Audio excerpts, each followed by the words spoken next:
No Good Deed by Sean O'Keefe, 2013. Read by Sean O'Keefe.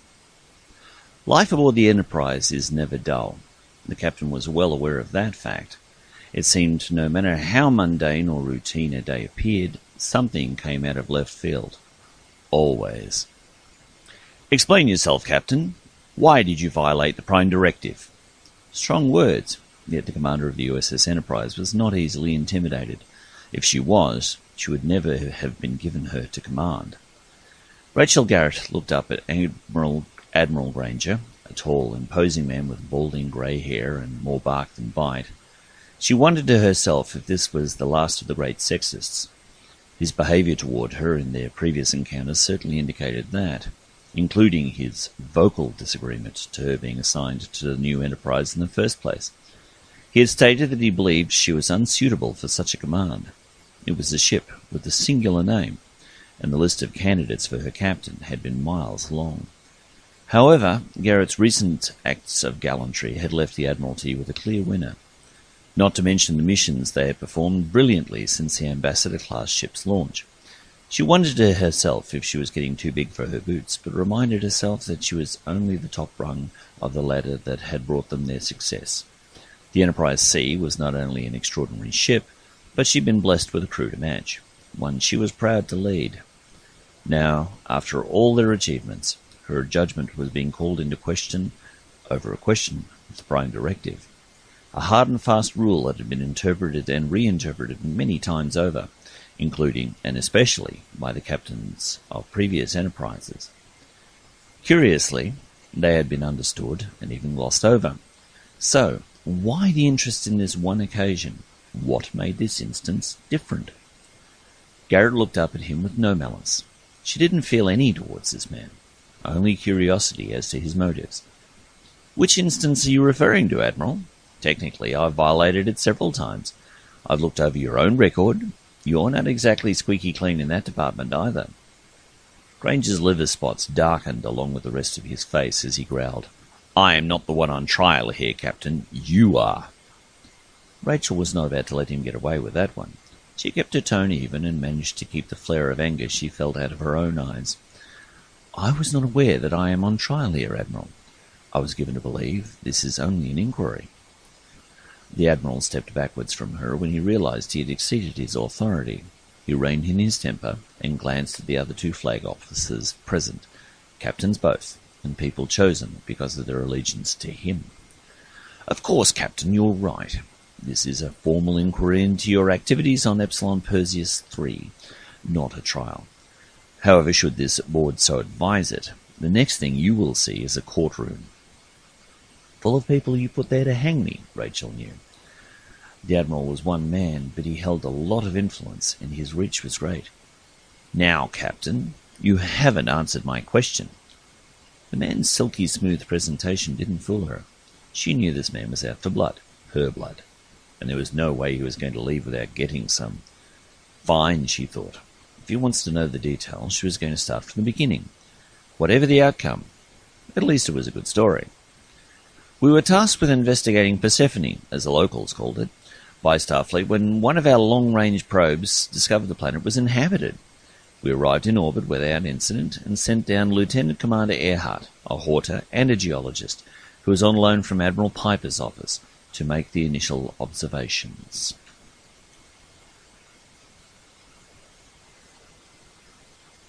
"The culture is comparatively primitive, Captain Garrett," Earhart said with a voice that sounded like granite grinding. Even through the voda she carried, the oversized, animated rock still sounded feminine, if a little hard on the ears. However, with some simple cosmetic applications, I'm certain you or any other human could pass as a local." "Such as?" Garrett asked. She was always curious about differences in species, but also the fact that she hated wearing prosthetics. The thought reminded her of her third officer, Lieutenant Commander Bat Levi, a woman who is more prosthetic than human after a tragic accident. She felt for her, but she was also keenly aware that Dahlia would stand out like the proverbial sore thumb on the planet. She would not be joining them on this mission, that was certain. "For one, you only have 2 nostrils. You will need another 2, not to mention your chest. You will need another 2 breasts. As a hoarder, Erhard did not consider the niceties of human conversation, and the fact that discussing such matters was often considered something of a faux pas with humans. Garrett grimaced. Getting down to business was the kind of woman she was. However, the notion of walking through the Enterprise's corridors with an extra 2 mammary glands would be a talking point amongst the crew forever. Even her new first officer, Commander Halak, who was still finding his way with her, would probably never let her live it down. "Couldn't I just wear a nice thick coat?" the captain complained. The answer was a definite negative. "Sorry, Captain. Everyone lives in the equatorial regions. That's where the water is. If you go too far north or south, you wind up in a desert. There are some areas of wilderness, but they are not inhabited by the intelligent native species. Bitzers, they call themselves," she added as an afterthought. Something about what Erhard said told her she would not like it. She turned her head and gave the hoarder a sideways look. She wasn't always certain where to focus on. Erhard had no face. "What's the bad news, Commander?" she asked. The hoarder shifted, uncertain how the captain would receive the news. "The locals wear only the briefest of clothing due to the heat, essentially tank tops and shorts. I've uploaded some images into the computer for you to peruse. The replicator should be able to synthesize something to make you fit in." Garrett sighed. It could have been worse. Wearing a bikini was something she hadn't done for years, and there was no way she was going to go naked as the locals did on sun-temperate worlds. She wondered to herself whether it would be possible to argue that she had needed a pair of breasts removed, but discounted the thought without voicing it. The odds were the locals were centuries away from that level of medicine. "Could you give your report to Dr. Stern so she can prepare the appropriate prosthetics?" "Aye, Captain." Dismissed. As Rachel watched Erhard go, she began mentally picking out her away team, people who would not only be competent, but who she could count on for their discretion. For the 100th time that day, Dr. Joe Stern reached up to scratch the itch on her nose and had to stop herself from damaging her handiwork. "I wish these things actually worked," she grumbled. "There's something in the air here that's stuffing up my nose." Rachel glanced at her old friend and tried to keep the smile from her lips. "Didn't you take an antihistamine before you beamed down?" Joe gave her a grimace. "With all the fun and games of making us up to look like natives, I kind of forgot." As the captain slipped her a small tin of her emergency supplies, the doctor gave her a grateful smile. She paused as they walked along the road, shook the dust from her sandals, and dislodged a small stone that had been bothering her, giving her a great sense of relief. She then opened the tin and took out 2 small white pills and dry swallowed them. "How do you do that?" Rachel asked. "I can't even down an aspirin without a glass of water." "I left my china behind on the ship." Commander Samir al-Halak, the Enterprise's new first officer, was trying to keep his eyes on the road ahead, with his companions being so briefly dressed and the fact that each had been enhanced. He had been finding it difficult to keep his eyes on their faces. "You should consider yourself grateful that they don't work, Doctor. You'd be twice as stuffed up." "What doesn't work?" The unknown voice seemed to come out of nowhere and brought the party of 4 pilgrims up short. As one, they turned and took in their visitor. The ship's counsellor, Dr. Uriel Tyven, appraised him with an analytical air. There appeared to be nothing unusual to this being. He was obviously male, solidly built, relatively young, and had the look of someone who had spent a lot of time out in the sun, probably in the fields of grain they had been passing through on their way to the settlement. He held the pitchfork in his hand casually, but Tyven knew instinctively the man could use it effectively if combat was required. An odd notion considering this planet's relatively low population. "My friend was simply stating that the dust is getting up her nose," he said, trying to use a little levity to appear disarming. The man nodded his head, a smile creeping across his face. He kicked his foot against the dry road, bringing up a small cloud of the red dust. "I can understand that." He stepped forward and ran an appraising eye over the small group. "You must be from one of the old cities. I had heard most of them were abandoned, but sooner or later someone shows up from one of them." He stepped forward, his hands off to his sides, palms outward in a gesture the landing party understood was inoffensive and welcoming. He then bowed forward. The Enterprise crew gave one another a glance and silently agreed to mimic him. Their host righted himself and seemed pleased they had honoured him by returning the gesture. "You are welcome in my home and our city. There's not much to be to the town of Pegasus, but it's home." He stepped past and walked them towards the planet's only centre of civilization. "We were hoping to find some lodgings in Pegasus," Rachel said, wondering to herself how the place had a name from Earth mythology. "Then perhaps we could find some work." The young man flashed her a friendly smile. "There's always work to be done in Pegasus." He suddenly realized there had been no introductions. "Apologies, my lady. I don't know your names." "My name is Josh." As his name didn't sound too unusual to their ears, each simply volunteered their first names. It was clear some of them were a little odd to his ears, but he didn't question them. "Which city did you come from?" he asked. "Ouch!" The doctor hopped around for a moment and kicked at her left foot, seemingly trying to dislodge another stone. It was a simple ruse, but effective, as she managed to change the subject. "I hate these sandals," she said angrily, meaning every word. Josh looked at her feet, then up at Joe's face as if seeing her for the first time. He was intensely curious, and the captain put herself on guard regarding him. He was obviously an intelligent young man with an inquiring mind. "You're very pale, Joe," he said, curious and slightly suspicious. "Don't you spend much time under Persephone's sun?" The doctor looked back at him, wearing her biggest lopsided grin. "My husband didn't let me out much," she said, doing her best to sound like a downtrodden spirit. She wasn't much of an actress, so she came off a little insincere. "Husband?" he mimicked, seemingly curious. Whether Josh was buying it or not, he didn't let on. He turned his attention to Garrett and found her skin a little pale as well. Both women were shaded by straw hats, but they didn't cover their legs, which were showing the effects of too many hours under the Enterprise's artificial lights. Oddly, Josh seemed to change tack. "Where are your children?" Joe covered for a friend by stating boldly, "I'm barren. I have no children."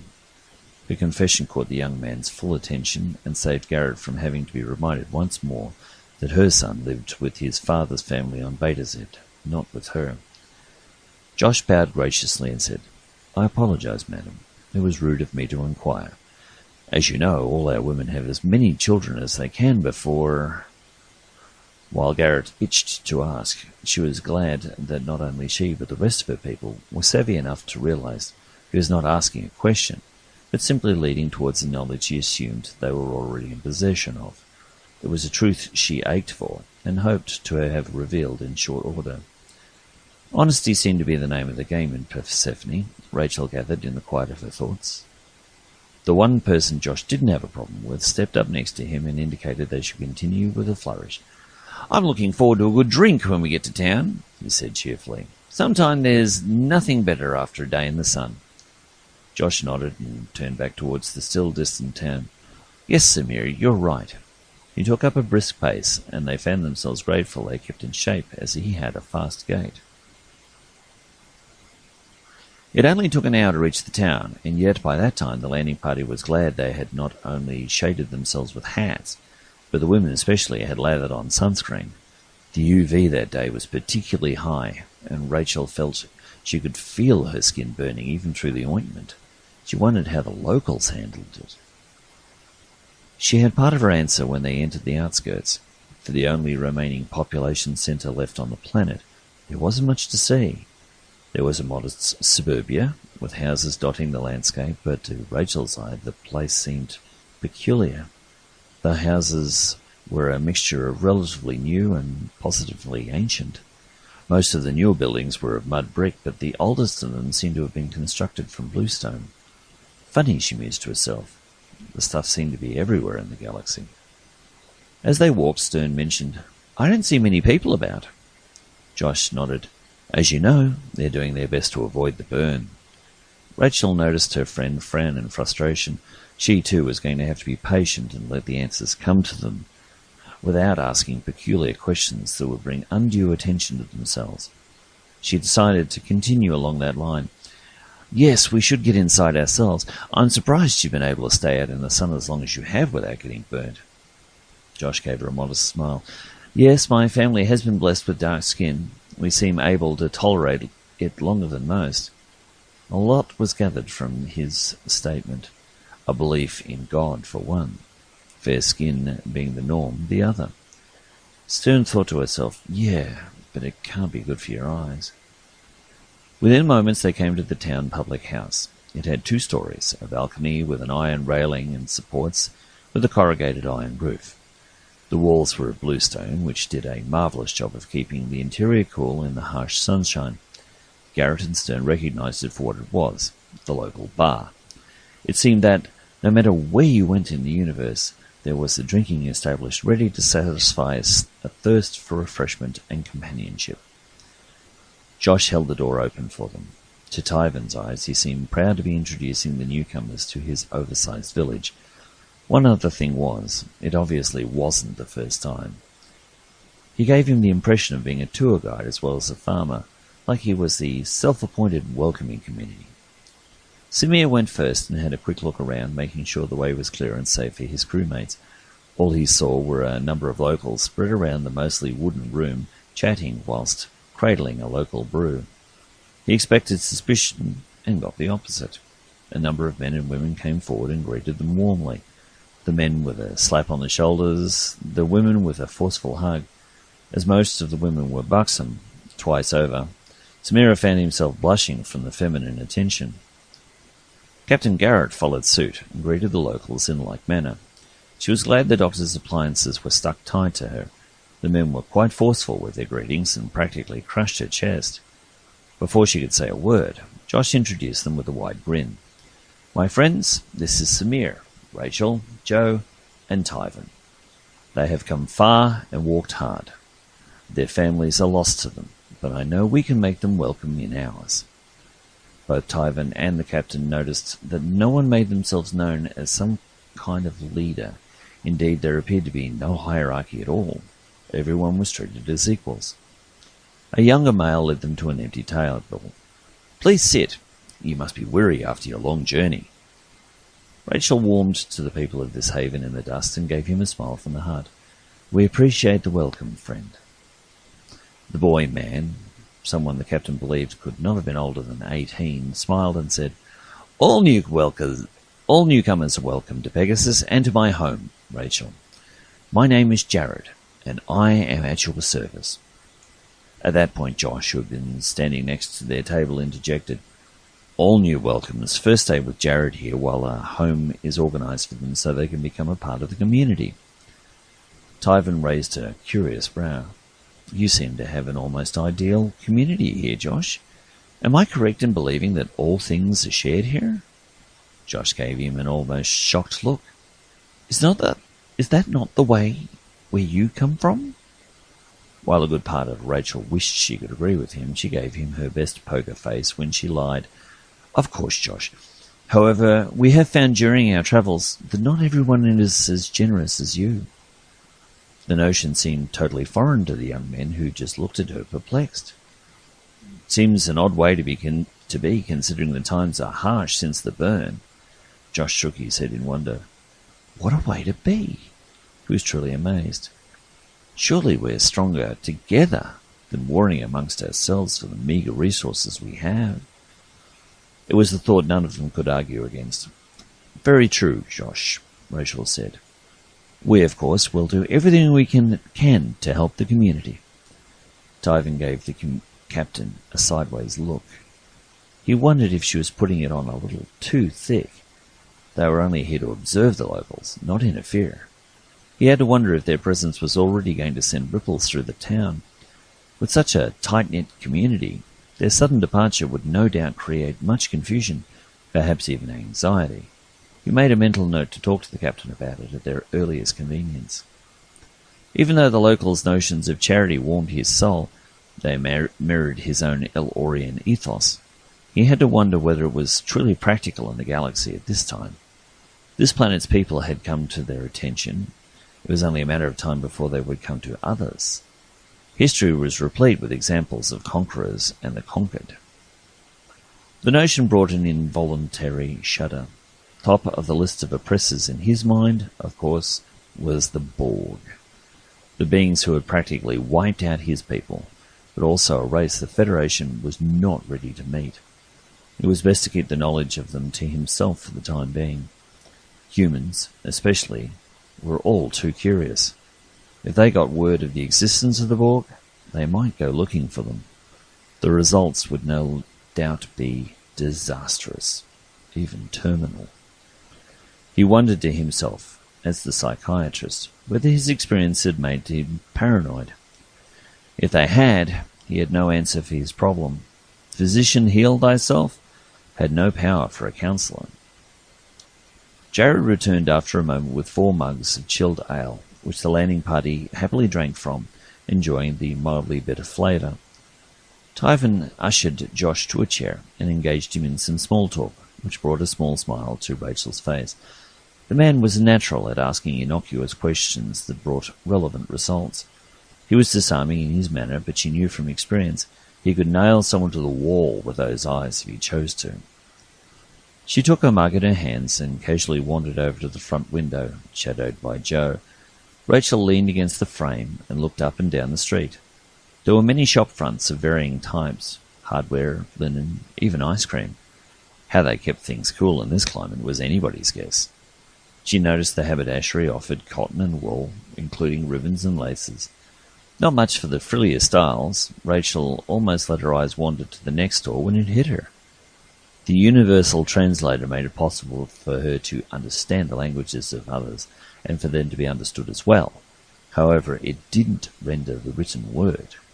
The signs were all written in English, at least a dialect of it. The basics were there, with only minor variations one would find from drift over time. "Do you see it?"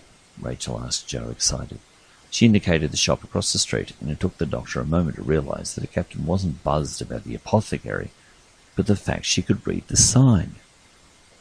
"How is that possible?" Joe said, with a sharp intake of breath.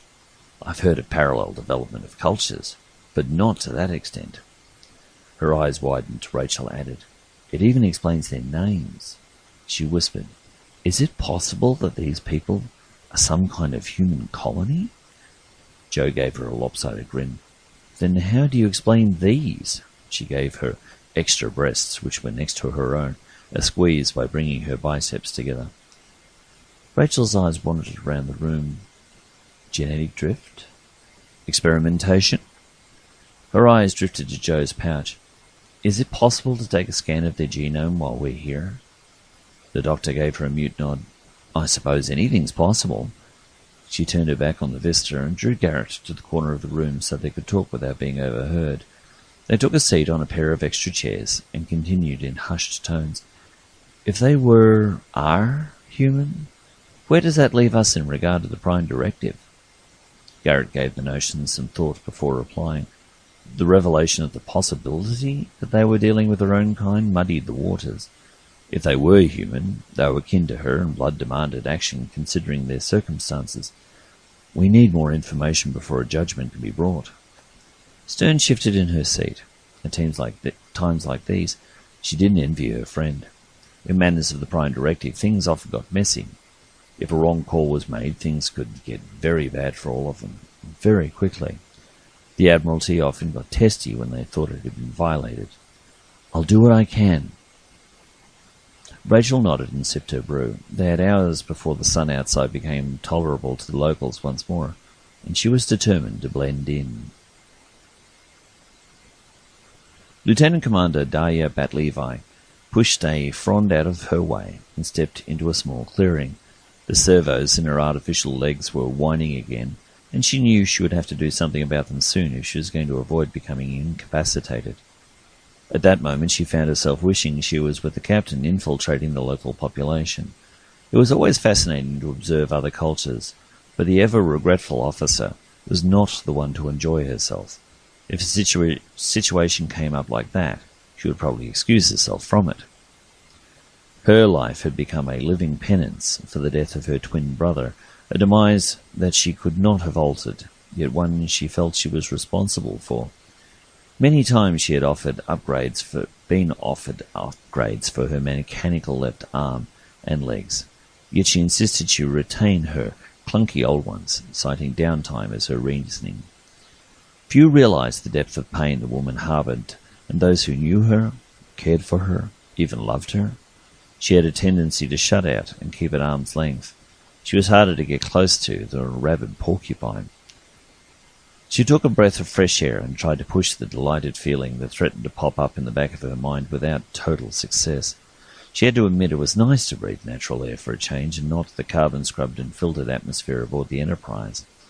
If she was right there, she was a slightly higher concentration of oxygen here that was making her feel a little lightheaded. "Garden variety geology here, Daya," her companion noted. Her gaze fell upon their recently acquired addition to their crew, Earhart. While she had never served with a hoarder before, she found it peculiar to be sharing a conversation with a living stone. She wondered for a moment what her rabbi would have said about that one. The effervescent Ben Huda would probably have said, "I don't think Moses struck a hoarder. It would probably have eaten his staff." Earhart shuffled next to her and covered her in an outcropping of granite. Daya detected a slight hissing sound. Then the hoarder shifted back again. A small piece of the rock was missing, the surface flattened to the consistency of glass and still glowing from the heat.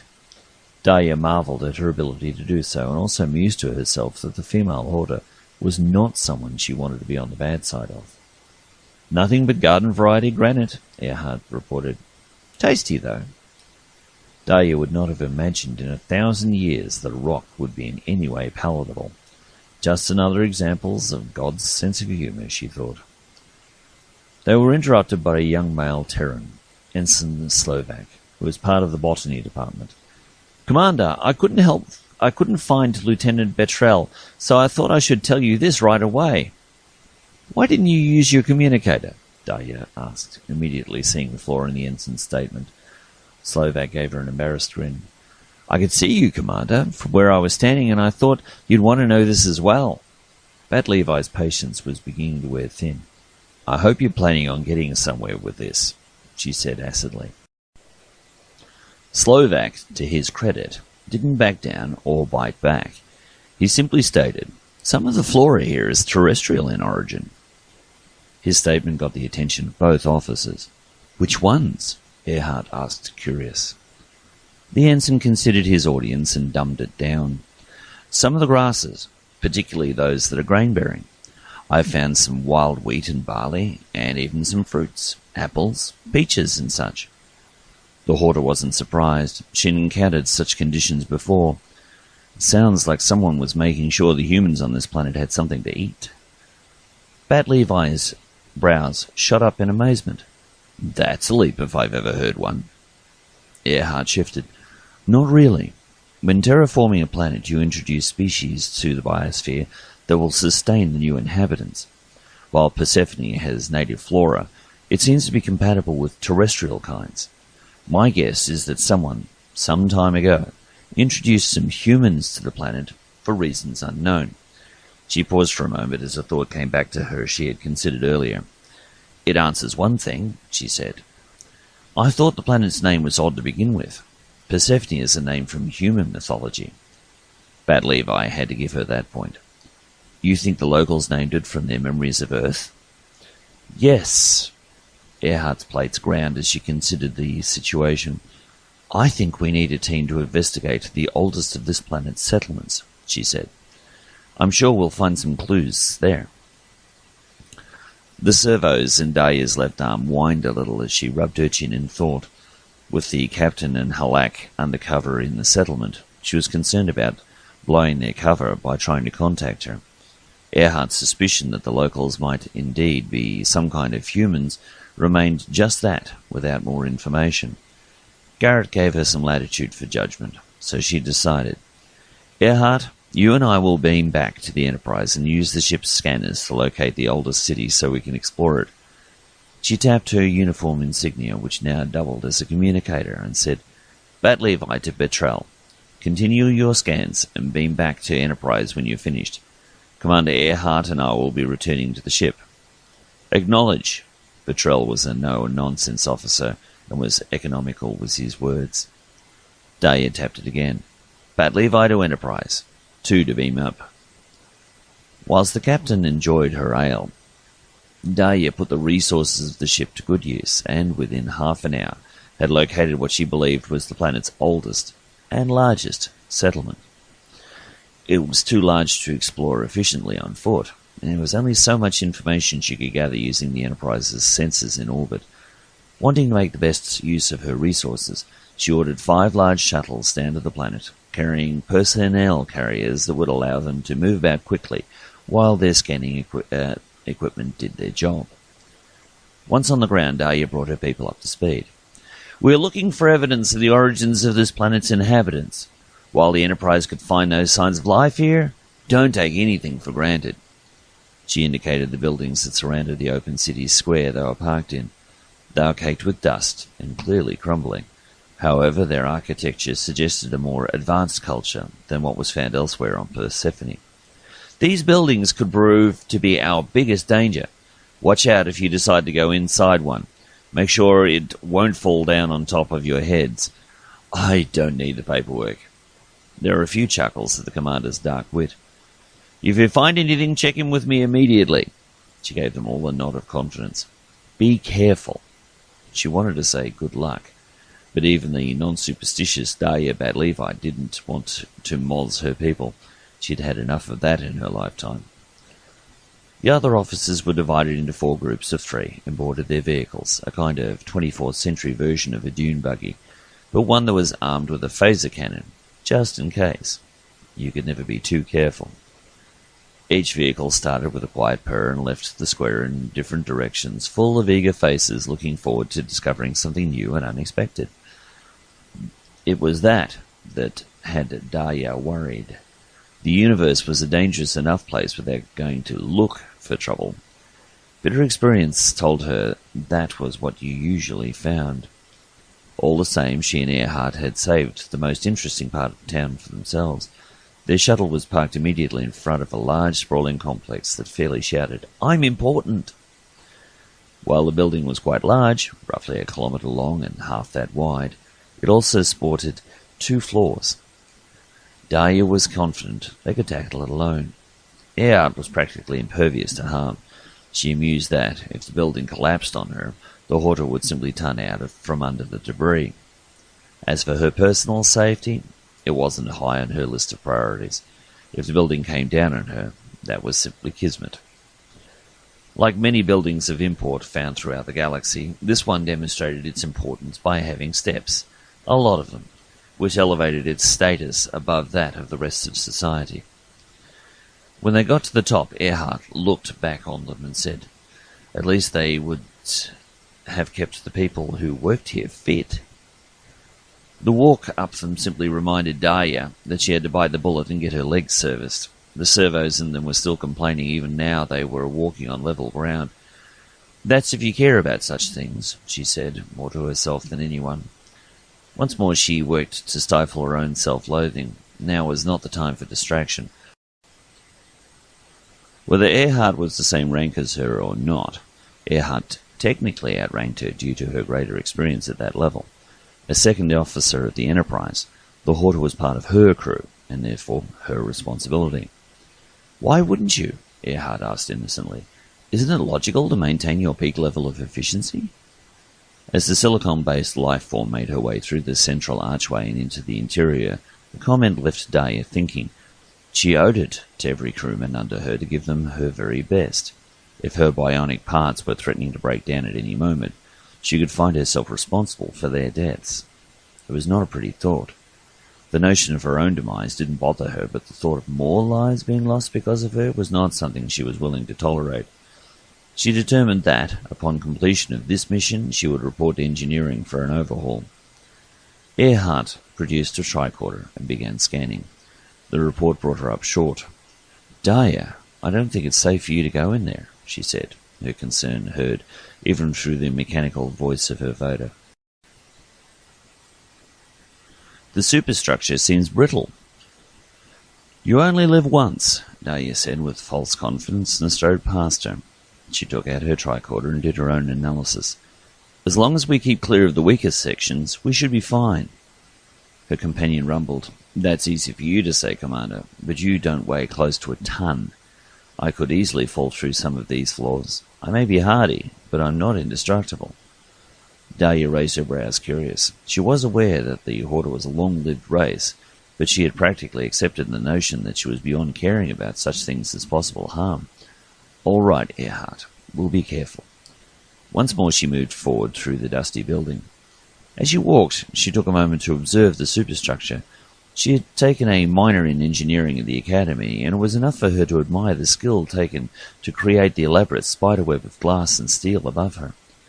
It was marred here and there by shattered panes, but the overall effect was still beautiful. The space they were in was largely built of a kind of orange marble, with large pillars supporting the roof. The walls were fairly distant, and the overall effect was one of space. Dahlia mused that they could probably hold a cricket match in here and never worry about a pane of glass being broken. To their left and right were large hallways with ramps leading to higher and down to lower floors. "Should we split up?" Dahlia asked, already knowing the answer. No," Earhart said. "I'm not letting you out of my sight. Captain Garrett would never forgive me if I let something happen to you." Dahlia reacted angrily and had to bite her lip to keep herself from saying something stupid. Instead of the caustic report she had planned, she said frostily, "I can look after myself, Commander." Earhart seemed not to notice her change in demeanour. She said, "After you." Dahlia randomly chose a direction and started walking, noisily. By mutual agreement, the people of Pegasus began emerging in the afternoon light to resume their daily chores. Captain Garrett marvelled at the motley collection of old and young. She noticed that each individual seemed to know exactly what was expected of him or her. She watched from her new position on the bar porch, where she was seated next to Joe.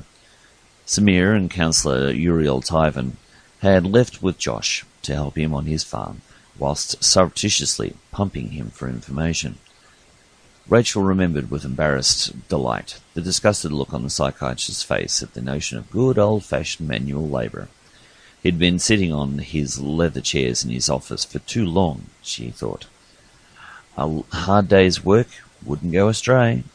Hopefully his lack of condition wouldn't make him stand out too much. Rachel turned her head so she could see the sun out of the corner of her eye. Of all the worlds she had explored, this one seemed to have the brightest. It wasn't conducive to continued healthy living, with premature aging and melanomas a distinct probability. "If I had to choose somewhere to retire, it wouldn't be here," she said quietly, so only Joe could hear her. "I hear you," the doctor replied. "I'd probably be spending most of my time treating the locals for all kinds of maladies." The notion gave the captain pause. "Perhaps we should have a look at their state of health. There's got to be a reason why these people are so few in number." "You mean, aside from the fact the sun's worse than a Sunday afternoon barbecue?" Even though they were all friends, sometimes Rachel wasn't certain whether the doctor was being cynical or just plain sarcastic. Either way, her observation had merit. "All the same, I think we should look a lot deeper into this place. There are too many unanswered questions." "And if there's something in this universe you simply can't leave alone," Joe observed without having to finish the thought. She took a final sip of her ale. Now her cup was dry. She set it down thoughtfully. "If I advertise that I'm some kind of healer, wouldn't we be breaking the Prime Directive?" "When your ship's doctor pointed out the recklessness of your activities in flying in the face of the Prime Directive, was it your ego that got in the way? Were you playing God? Have you spent too much time in the centre seat?" Rachel looked at the blotching on the Admiral's face and wondered whether Joe would prescribe some medication for his high blood pressure. It was a mental game she was playing to keep herself from reacting to the man's charges. "Admiral, ship's captains make life and death decisions all the time without thinking for a moment that they've taken on the role of the Almighty." She paused for a second before adding, "And just as an aside, sir, how long did you spend as a starship captain before you were promoted?" The Admiral's face darkened to beetroot. "I am not the one on trial here, Garrett. Don't start interrogating me." Rachel squinted a little as she once more reminded him Neither am I, Admiral. Would you like to hear the rest of my report, or may I suggest a short recess, for your sake? I'm concerned you're going to burst a blood vessel." If it was possible for the Admiral to become even more enraged, he managed it. All the same, he held his tongue as he scowled. He had to credit Garrett. She knew how to keep her cool. "Perhaps a recess is in order," he said tightly. He checked the wall chronometer. It was 1300 hours, starbase time. His stomach growled as he realized his body's need for sustenance. "We will reconvene here at 1430 hours. Dismissed." This time Rachel scowled. The Admiral had broken protocol. He should have said the meeting was adjourned. It was becoming even clearer to her just how little respect the man had for her. However, his dismissal had taken in the other members of the board. Garrett was certain they could not have failed to notice the Admiral's disdain for their rank. Why all this pettiness, she asked herself. What is this man's agenda, aside from the obvious lynching of one Rachel Garrett? Stranger and stranger. She nonchalantly brushed aside her shoulder-length brunette hair and put it back in her headband. As she did so, she caught a glimpse of Sonia Keeley, captain of the USS Portland, a Miranda-class ship. While the two of them had rarely seen eye to eye, they had formed a grudging respect for one another, and so it came as no surprise that Admiral Granger had touched a nerve in her as well. What was her part in this farce, she wondered. Garrett noticed Keeley did not even glance at her as she made her way out of the room, a respectful distance behind the Admiral. She was followed by Captain Schuyler Grant, who was so far up the Admiral's butt that Garrett paid him no mind at all. She was fully aware the weaselly little man would do whatever the Admiral wanted. Finding herself alone in the room, Rachel stood and tapped her comm badge. She had little time for walking, so she took the short route. Garrett to Enterprise. Beam me up. The bridge was quiet, as most of her officers were enjoying some shore leave while their vessel was docked at Starbase 3 in orbit of Andor. Rachel strolled through it and straight into her office. She had barely managed to brew a fresh cup of coffee, not the stale replicated kind, when Dr. Stern came through the door and said, "I hope you brewed one for me as well." Her captain's sixth sense had told her to expect her guest, and so she had prepared. A short time later, the two were reclined on opposite sides of her desk, sipping Rachel's favourite bitter brew. "So, what does Admiral Pain-in-the-Ass want with you?" Joe asked, curious. Never the one for mincing words, Stern went straight for the jugular. Rachel should have warned her against such insubordination, but their relationship went way beyond such niceties. The captain appreciated her friend's bluntness and complete honesty. There was no playing it softly with her. Yet she had no patience for bull, and believed the universe would be a much better place if everyone was like her. Say what you mean. Always. "He's out for my head. What for? I have no idea." It felt good to get it out. Jo wrinkled her nose in disgust.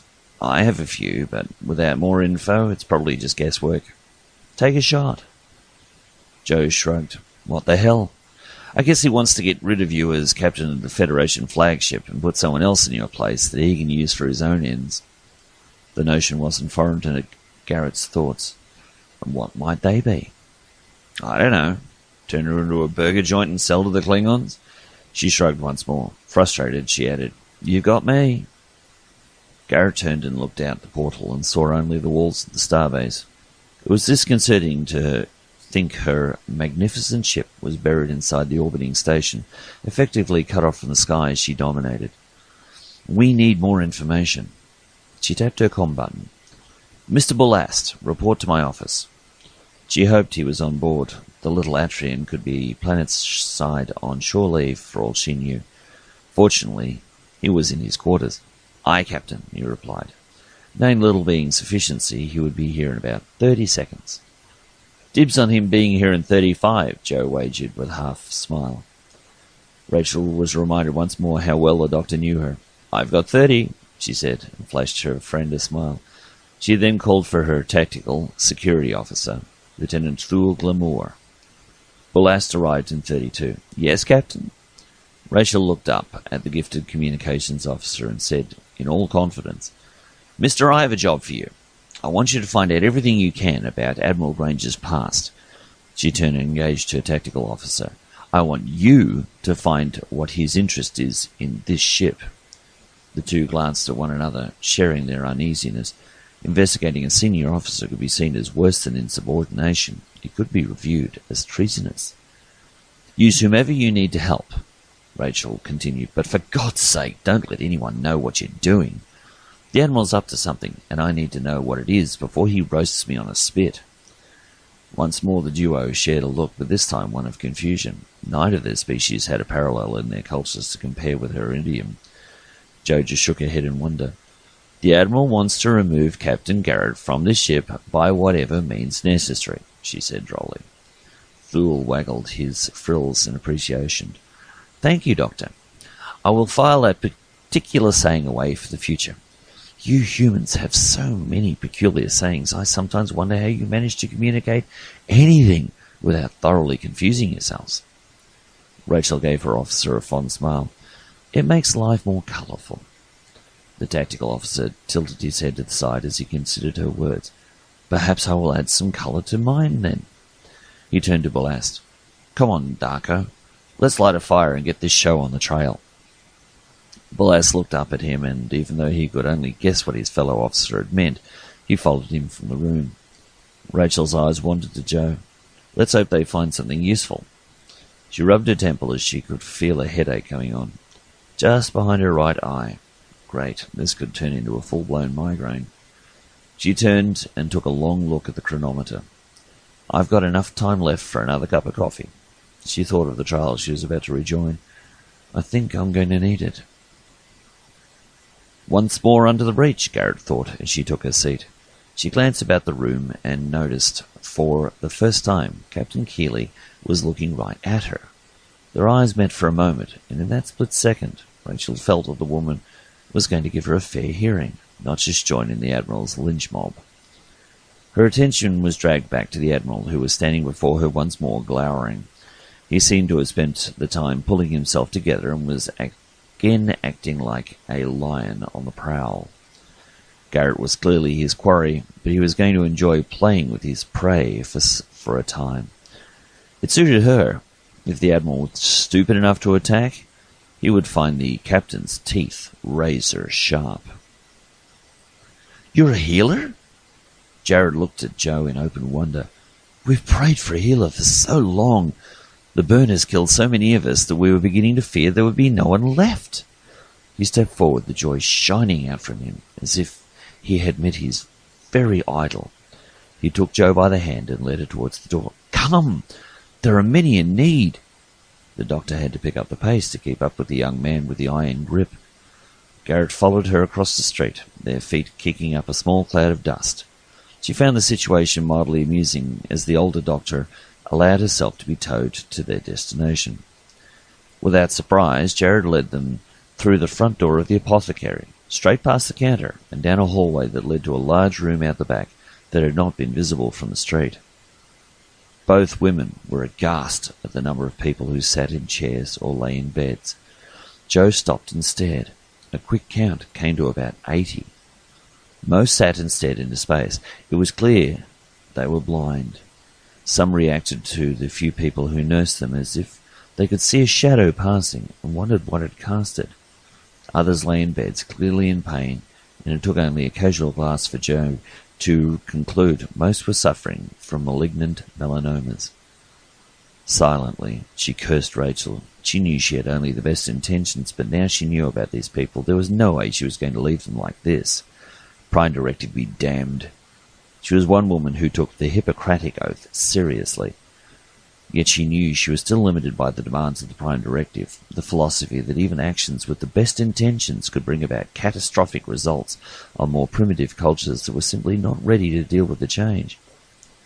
Jo gritted her teeth and singled out the woman who seemed to be running the show. "Hi," she said by way of greeting. "I'm Jo Stern, healer. What are we looking at?"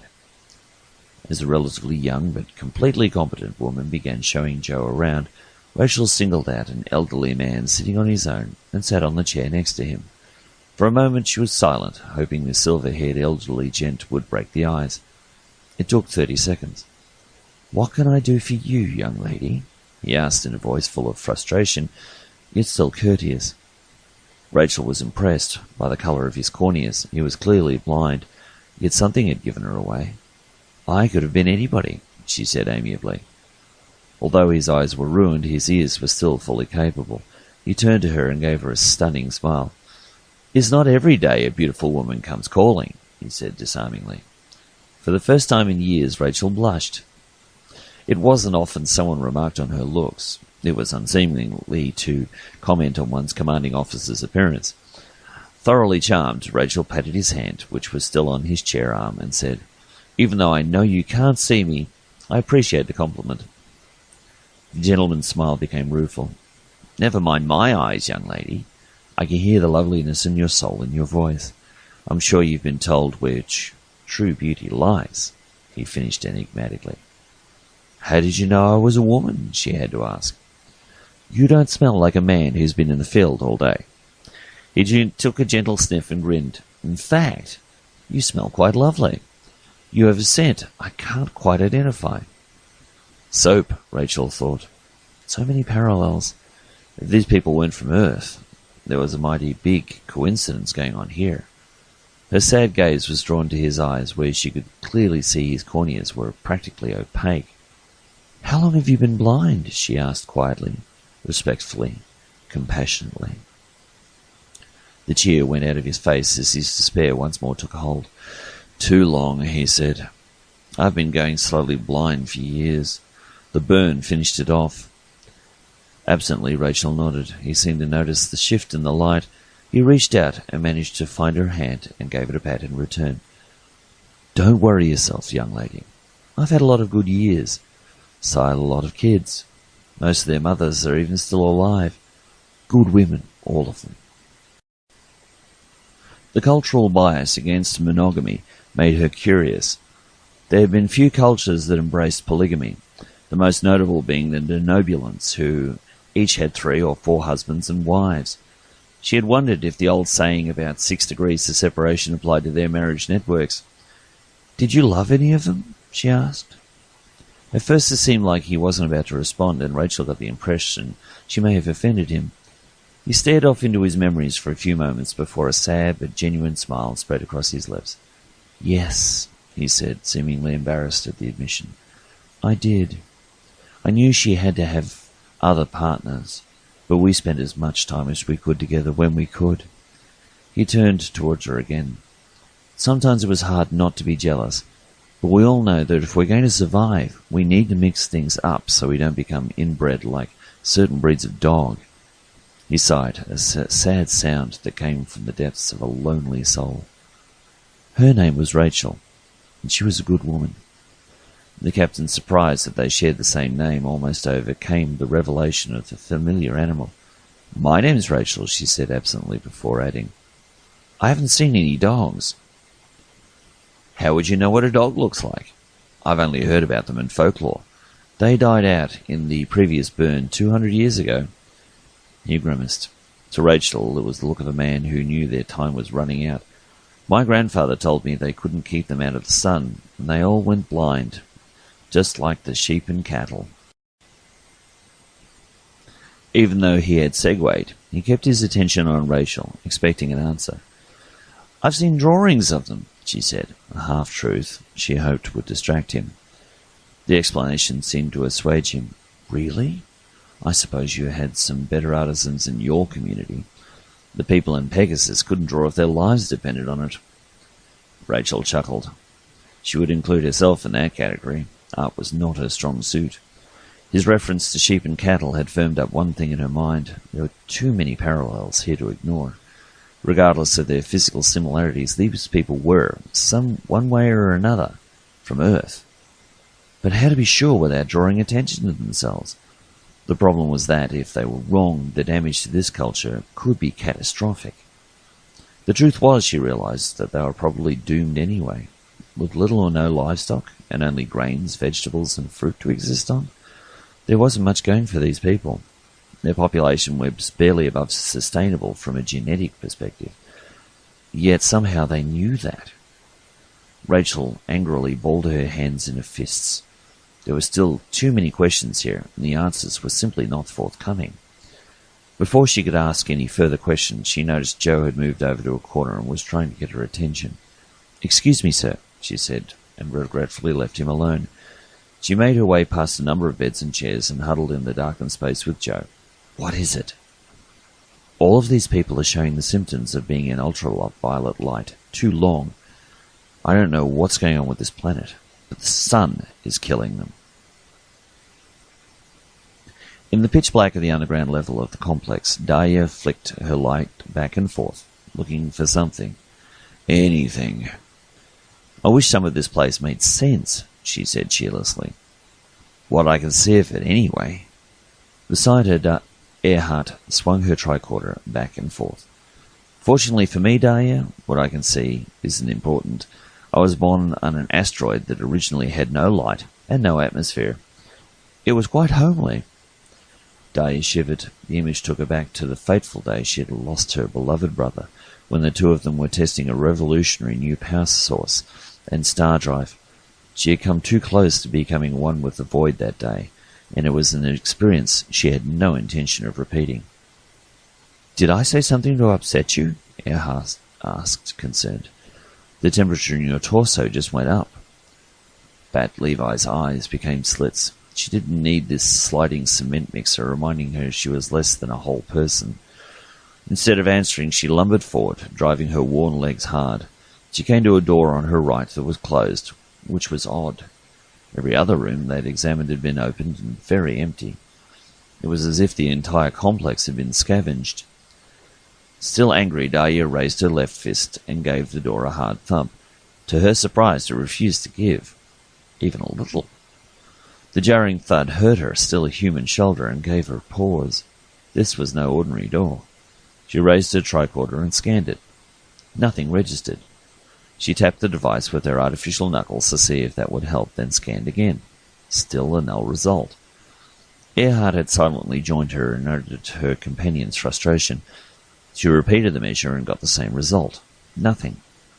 "There's got to be a dampening field in operation here," she said, in as professional a manner as possible.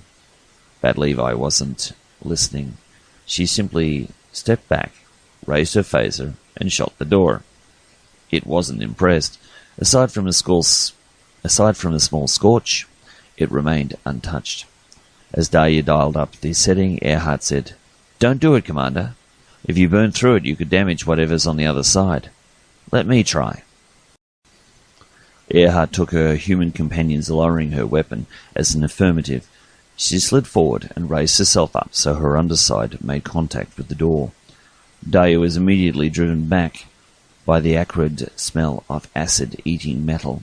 She also noticed the temperature in the large hall was rising quickly. The air was filling with smoke, so she moved even further down the hall, back the way they had come. As she waited, she shone her light back and forth as if looking for something she knew wasn't there, but an innate fear of the dark drove her to do so. A chirp out of nowhere made her jump before she realized it was her comm badge. One of her teams was checking in. She forced herself to calm down and answered the calls.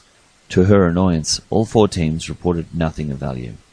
She told them to keep looking and to check back with her in an hour.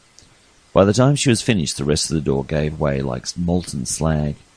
Earhart moved backwards, then up and over it, smoothing the remains out as she did so.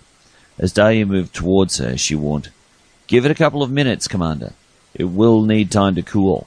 I'll let you know if I find anything in the meantime." That left Dahlia feeling frustrated. She was a woman of action, even when her insecurities were screaming, "Run!" in the opposite direction. Going against the plan, she decided to see what was further down the corridor. After 10 fruitless minutes of searching, she returned to find the metal was cool enough for her to step over without her sticking to the floor.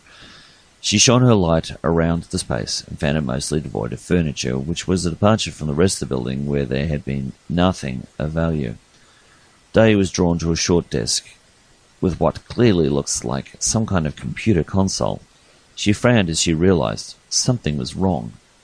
As fast as her servos could propel her, she spun on her heel and visually scanned the room. Earhart was nowhere to be seen.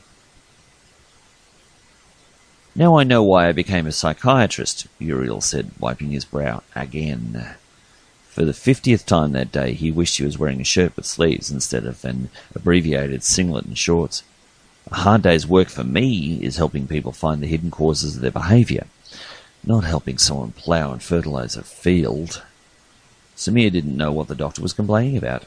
Compared with the planet he grew up on, this place was a paradise. His homeworld was a cesspit of greed and corruption. The people on Persephone were friendly and seemed willing to share everything.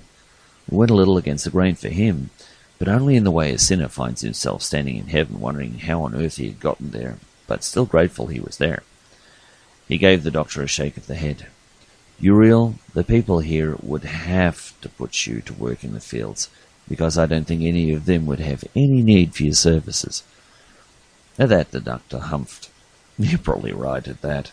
I suppose when you have to count on everyone else in the community just to survive, there's no room for pettiness. You got it in one, Doc, Samir said. As they were about a kilometre outside the town, he took a moment to scan the fields around him, and, satisfied they were alone, he reached into his pocket and took out his communicator. A quick tap had him talking to their Naxaran tactical officer, Thul Glamour. All quiet up here, sir, he replied. Commanders Bat Levi and Earhart are exploring the ruins of the planet's oldest city, along with 4 other teams. Samir's eyebrows drew together. For Bat Levi to leave her primary mission to check out the city, they had to have found something unusual. Why? Wheat, Commander, Thul said succinctly. The fields you are standing in are crops of Terran grain. The genetic analysis has confirmed there are many terrestrial genuses on Persephone. Al-Halak's mind raced. There were many implications to the report given, not the least that the people he had met were most likely some kind of human hybrid. He couldn't help but wonder, why the extra nostrils and such? Genetic experiments? However, they were not his most immediate concern. Bat Levi and Earhart were off who knows where, searching out one of the old cities. He knew from the locals that they were believed to be uninhabited, and he put his mind to rest that the Enterprise crew had probably confirmed that. All the same, ruins can be dangerous. He considered the pair he was worried about. Earhart was nearly indestructible, and Bat Levi was not only capable, but had repairable parts if the need arose. No setting bones in those legs, that was certain. He looked at his companion and noted Uriel's scrutiny of the flora. The Elorian wouldn't be familiar with Earth grains, he thought. Understood, Enterprise, Samir said. I'll let the captain know. Keep me informed of any updates from Bat Levi's expedition. My comm badge is on vibrate, so feel free to buzz me. Al-Halak, out. Is this the way you run a starship, Captain? Letting your people go off on dangerous, unauthorized missions? Granger snorted. I'm glad I'm not serving on your vessel. While Rachel kept her face serene, she couldn't help the stray thought, you wouldn't last 5 minutes on the Enterprise, that's for sure. It was hardly unauthorized, Admiral. I had ordered Commanders Bat Levi and Earhart to study the planet. Their discoveries led them to a different area to investigate. It was anything but a fruitless decision by my second officer and Commander Earhart, who I might remind you is a highly decorated member of my crew. I trust them and their decisions. If they needed hand-holding, they shouldn't be in the fleet at all. As Granger sneered, Garrett spared a glance at the rest of the board. Grant was mirroring the Admiral. No surprise there. However, Keeley seemed speculative. She hoped she was beginning to see the complexity of the situation Rachel had been faced with. The Admiral gestured to continue in a manner that was supposed to look magnanimous, but instead came across as insulting. Please, continue, he said, the proverbial spider. Garrett was beginning to understand how the fly felt. If the Admiral was going to hang her, he might do so with the next turn of the story. Pain. It was an old companion to Dahlia, but it was never welcome. Having regained consciousness, she rolled over to find herself lying on a concrete floor. She just quickly came to the realization that something was very wrong. She looked down and found, to her dismay, that her left knee was bent in the wrong direction. Normally this would have resulted in a blast of pain, however this was one of the times where Dahlia was grateful her legs were mechanical. The artificial skin that gave her legs an almost natural look transmitted only discomfort to her brain, which was an understatement, she mused. She wondered how she had gotten there, and thought back. Her last memories were as of finding an empty room and wondering what had happened to Earhart. She had stepped forward to explore the room and somehow lost her footing. It was as if she had stepped into empty space. She had fallen, then nothing. "Great going, Dahlia," she said to herself bitterly. "You fell for the oldest trick in the book." "You're not the only one." Dahlia turned to look in the direction of the voice which was coming from behind her. The sound was unmistakable, Earhart's voda. She drew in her breath as she found the horta inverted on the floor, her smooth underside exposed. She looked like a stranded turtle without the flailing legs. "Are you stuck?" Bad Levi asked, feeling stupid for the obvious question. "No, I just thought now would be a great time to practice my zero-G maneuvers," Earhart growled. "Of course I'm stuck." Dahlia could only smile ruefully. She had deserved that. She glanced down at her leg, then tried wriggling her toes. She could feel the movement in her boot, so perhaps all wasn't lost. She then quickly ran her hand over the parts that were still hurting and found a bump on her head, no doubt from when she hit the floor. Thinking of that, she looked up and saw the hole through which she had fallen. Fortunately, her torch had survived the fall and was on the floor nearby, illuminating the room nicely. She could see through the square hole to the light shining on the roof above and smiled to herself. Hopefully the light would act as a beacon to whomever would come looking for them. She tapped her comm badge and got nothing, not even a chirp. She glanced over at Earhart. "Have you tried contacting the ship?" Earhart's momentary silence was enough for her to realize the horta had heard enough dumb questions for now. She mentally chided herself. No doubt she had tried the moment she fell. The dampening field operating in the room above not only shielded our tricorders, but our comms as well. "Never mind. When we fail to check in, the others will search for and find us." Her confidence was rock solid, Dahlia mused, then mentally smacked herself for the bad pun. "I'm going to leave the torch shining into the room above. The rescue party should see the light on the roof and wonder where it comes from." "Good thinking," Earhart said charitably. "Now, are you up to flipping me over?" Dahlia sat up and tried moving her legs. The right one worked fine, but the left one was making all kinds of complaining noises. The knee refused to flex at all. "I'm not certain I can flip myself over," she said with a sigh. She slid herself along the floor and over to the horta. She put her knees on her lower plates and tried rocking her.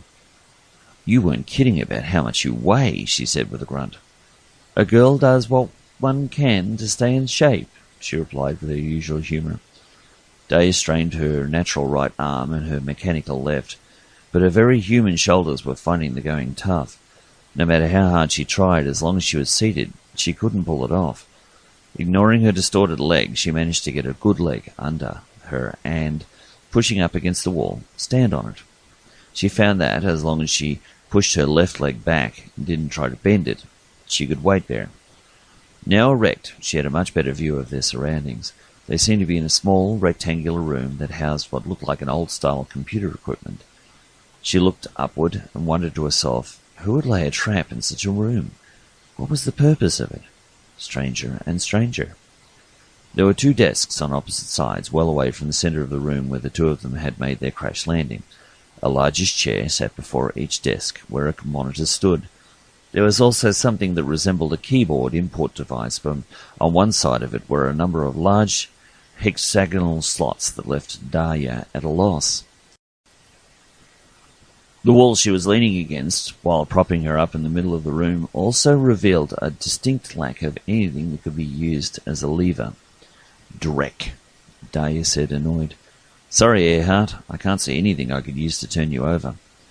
Earhart swiveled a little in place as she threw her weight to one side. "I've got an idea. Can you spin me over to the wall? Then, if you can push me as far as you can, I should be able to get enough contact with it to begin eating my way through it. Then I can burrow our way out of here." Bat Levi shrugged. What the hell, she thought. What's the worst that can happen? "Okay, then." She hopped forward and placed her hands on Earhart's inverted topside near the edge, afraid that her underside might somehow burn her. She had heard stories of hortas being able to eat through carbon neutronium, and she didn't think her fingers would last 2 heartbeats exposed to that. "Here goes." Dahlia pushed to one side and almost immediately lost her balance. It was only her grip on Earhart that kept her from falling. "At least you moved me," Earhart said, with as positive an air as she could muster. "Do you think you could try again? Just be careful." Dahlia scowled. She hated people saying that. Ever since her accident and subsequent reconstruction, she had to endure the doubts from well-meaning people who underestimated her. At first she did her best to ignore them, but later they simply grated. She tossed her hair with the long silver streak and said, "I will be, Commander." Once more she put her hands against Earhart's side, did a better job of anchoring her good foot whilst keeping her useless damaged leg out of the way, and began rocking her as she turned her anti-clockwise. It was slow going, but she was beginning to make headway. The gap between Earhart and the wall was gradually closing. "That's enough," Earhart suddenly said. Dahlia was loath to stop now. She had a good rhythm. "Are you sure?" "Absolutely. Our people have excellent spatial relations. Now, push!" Bad Levi put her back into the task and pushed. As Earhart's edge came close to the wall, she managed to curl it up and make contact. "Dahlia, hold your breath and keep pushing." She didn't need to be told twice. She could only imagine just how destructive the acids the Horta released could be. As Earhart began cutting and devouring the wall, Dahlia did her best to keep the pressure up while resisting the urge to breathe. It seemed like ages, but actually only seconds, until she felt as if Earhart was falling away from her, and she dropped to the floor, doing her best to roll onto her side. She looked to where Earhart had been, and saw only a neat circular hole where the wall and floor used to be. She noticed the edge was still glowing from heat, so she refrained from touching it. Instead, she quickly rolled to the far end of the room and hesitantly took in a lungful of precious air. It had only been a minute, but after all the exertion, the air was sweet as honey. Dahlia kept her head low and breathed the cleaner air nearer the floor, but she noted the smoke was quickly clearing. She glanced toward the new hole in the wall and detected a draft. Earhart must have come out somewhere. There was a bit of a breeze. "Cool," she muttered to herself. God in his great wisdom created some amazing creatures. She rolled over to the chair nearest her and dragged herself onto its base, taking a seat. She tucked her right leg under her, but found her left leg's odd angle was making it hard to get comfortable. She curled her lip in annoyance and turned her attention to the computer. It was covered in only a fine layer of dust, and she mused the door above must have been airtight. There was a big round button on the left top of the monitor, and she shrugged. "What's the worst that could happen?" she asked herself. "You could press that button and blow us all into orbit, I suppose." Dahlia turned her head and found her granite-coloured companion had returned. "Remind me to keep you around if I'm ever locked up in jail," she said drolly. She glanced around for her tricorder and couldn't find it. She turned her head to the ceiling and grimaced. "I guess I left it upstairs." "Don't worry," Earhart said cheerfully. "I managed to get past the dampening field and asked for a med team to come and help you out." For a moment Dahlia considered refusing the help. Fiercely independent, she was inclined to order them back to the Enterprise. However, the fact remained, she wasn't going anywhere under her own steam for a while. "Okay, Commander, you win. However, while we're waiting, we can see what we can get out of this thing." Earhart doubted the wisdom of the notion, but relented. "I'll see you in orbit," she said quietly. Dahlia rolled her eyes and hit the button anyway. Nothing. It was worth a try. She looked behind it and found no wiring, but that didn't mean the system wasn't run wirelessly. She pursed her lips and considered, can the tricorder determine what kind of power it uses? If a Horta could roll her eyes, she would have. No, it can't. It could be DC, AC, plasma, or powered by little green pixies. "Have you forgotten the dampening field?" she said, trying to be light-hearted, but sounding a little cruel. At times like these, Dahlia wondered what the best response should be. She hadn't been second officer of the Enterprise for all that long, and to all intents and purposes, Earhart outranked her due to her greater experience. However, she couldn't let the comment pass.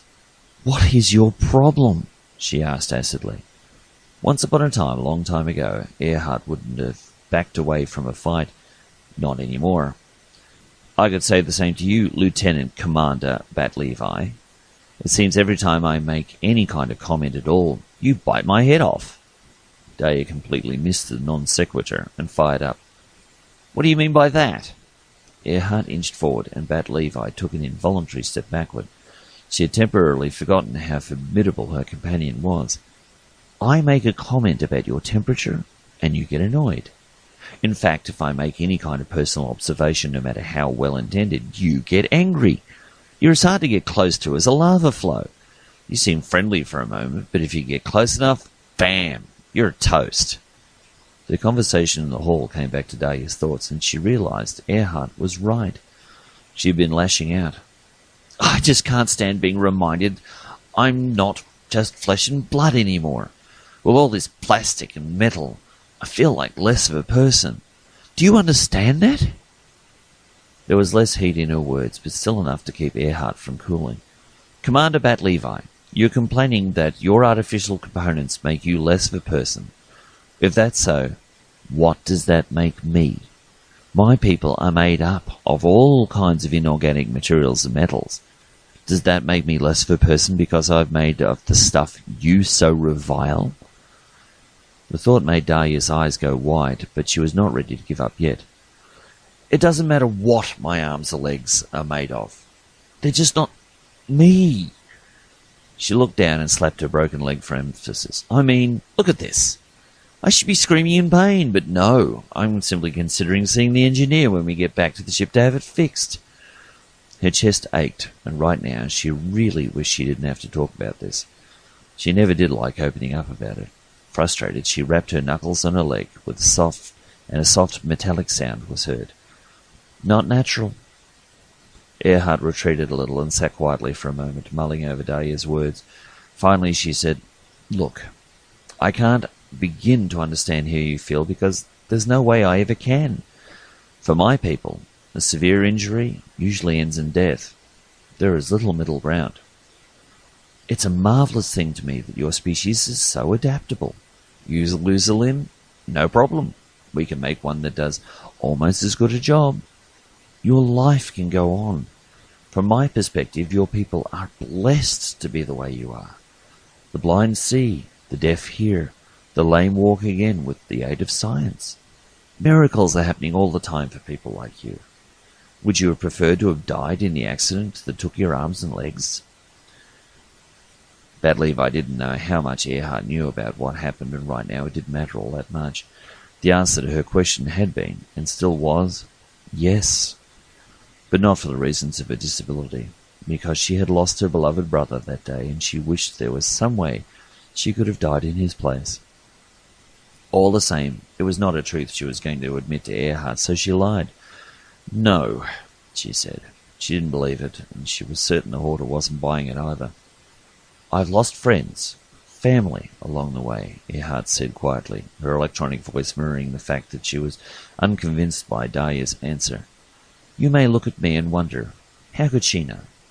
But you forget, I'm a lot older than you. We all have our burdens to bear, it's true. How we deal with them is also our choice. What is not fair, though, is taking our feelings out on our shipmates and friends.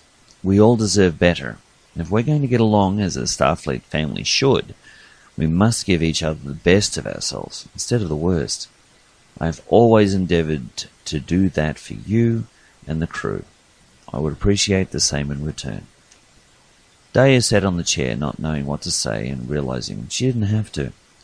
Earhart had poured out her soul, and she should respect what had been said and think about it. While she knew that she had some very valid points, it wasn't so easy to simply turn over a new leaf. Change, real change, often took time. She looked down at Earhart and said, "Thank you, Earhart. I will try harder to treat you as you deserve. As my elder," she said with a slight smile, "I owe you that much." Earhart rumbled for a moment in a way that made Dahlia wonder, until she realized it was the horse's version of laughter. The moment was broken by a voice from above. Dahlia spotted a light shining in the room. "Careful up there," she called. "There's a hole in the floor in front of you. It's covered by a hologram." As the security and medical team set up above her, Dahlia went back to trying to prepare the computer for travel. Whilst Rachel was aware of Dahlia's fall and injury, neither she nor Earhart had elaborated on their conversation. Their report merely mentioned their discovery of the ancient computer. Naturally, this was all that she related to the Admiral. She suspected the rest from their behaviour once they were all back on board. Both of them were acting differently toward one another. She noted a greater affection and familiarity, with each referring to the other by their given names rather than rank. "So, Captain, did your people learn anything interesting from the computer?" the Admiral charged. From his body language, it was clear to Rachel he put very little stock in their discovery. The mere age of the device made the possibility of its functioning unlikely. Granger didn't know how determined her crew could be. Her chief engineer, Unjard Codell, and Bat Levi worked together on the device once he'd fixed her leg. "Actually, my people made a startling discovery," she said, with a cherubic grin. She noted the Admiral falter momentarily, and both the captains leaned forward a little. It was clear they were fascinated. The desk in the Enterprise's engineering section had all manner of testing equipment on it, all of which had produced less than useful results. "I can't believe we can't figure out what powers this thing," Dahlia said, giving the table a thump with her left hand for good measure. Codell glanced over at the surface, wondering whether she had dented it. This was his department, and he didn't want Dahlia messing it up, no matter how fond of her he had become. "I'm certain we'll figure it out," he said, doing his best to project confidence, but not quite pulling it off. Dahlia put it down to him trying to be other than the usual haunted self he appeared to be. She suspected that there was something in the Trill engineer's past that was intruding in his present, much like Joshua's death did her. Her little voice told her it was time she started putting it behind her, but the dominant part of her told her to shut up, but it didn't know what it was talking about. A figure appeared in the door, brandishing a small box. "You won't get anywhere without this," Thul Glamour said, with a pleased look on his face. The nodules on his face next to his nose, his whiskers in Dahlia's eyes, were fairly vibrating. With his ebony skin and almost feline appearance, he wore an expression the Cheshire Cat would have been proud of. The Naxxteran had demonstrated once again just what a good investigator he was. Codell stepped over and took it from him with both hands. It was surprisingly light. "What is it?" "It's a transducer," Glamour said. "I had a good look around and found the mechanism for the dampening field. Curiously, it had no power source. So I looked around and found this in the corridor. It's linked to an ancient subterranean power source buried very deep that harnesses geothermal energy, then realized the power through a grid of transducers. They're all shielded, but once I knew what I was looking for, I was able to calibrate the tricorder properly and then... Ringo! I found it." Dahlia chuckled, and Codell realized the tactical officer had made one of his cultural mix-ups, even though he was unfamiliar with this one as well. "Bingo," she said, trying to explain it in a nutshell. "You cry bingo when you win the game." At their perplexed faces, she gave up. "Never mind. Ringo it is." Codell put the grey box about 40 centimetres to a side on the table once Dahlia had pushed some of their tools aside. He gave her a look that said simply, "Be more careful next time," which she replied to with an affable shrug. Glamour's golden eyes were fixed on watching them scan the device, fascinated. While defending the ship was his speciality, science still captured his interest. He loved to learn. "So that's what this is," Dahlia said after a moment's contemplation. As if responding to an unspoken thought, Codell simply replied, "Yes." "Then we should be able to get it going by..." Again, no, Codell responded cryptically with nothing more than a nod. Dahlia's eyes twinkled. "Let's get on it, then." From his place in the doorway, Glamour was the picture of confusion. Just when he thought he was getting a handle on the way humans, and Trill for that matter, behaved, they could throw him a thoroughly bizarre display. "What?" Codell looked at him with something akin to pity. The Naxxteran was only a tactician. He had to remind himself. Not an engineer, the greatest calling. It was a simple matter to blow something up. It took genius to create. He handed him his tricorder and said, "It's all here. You'll figure it out." He then joined Dahlia and stepped out. They had to prepare.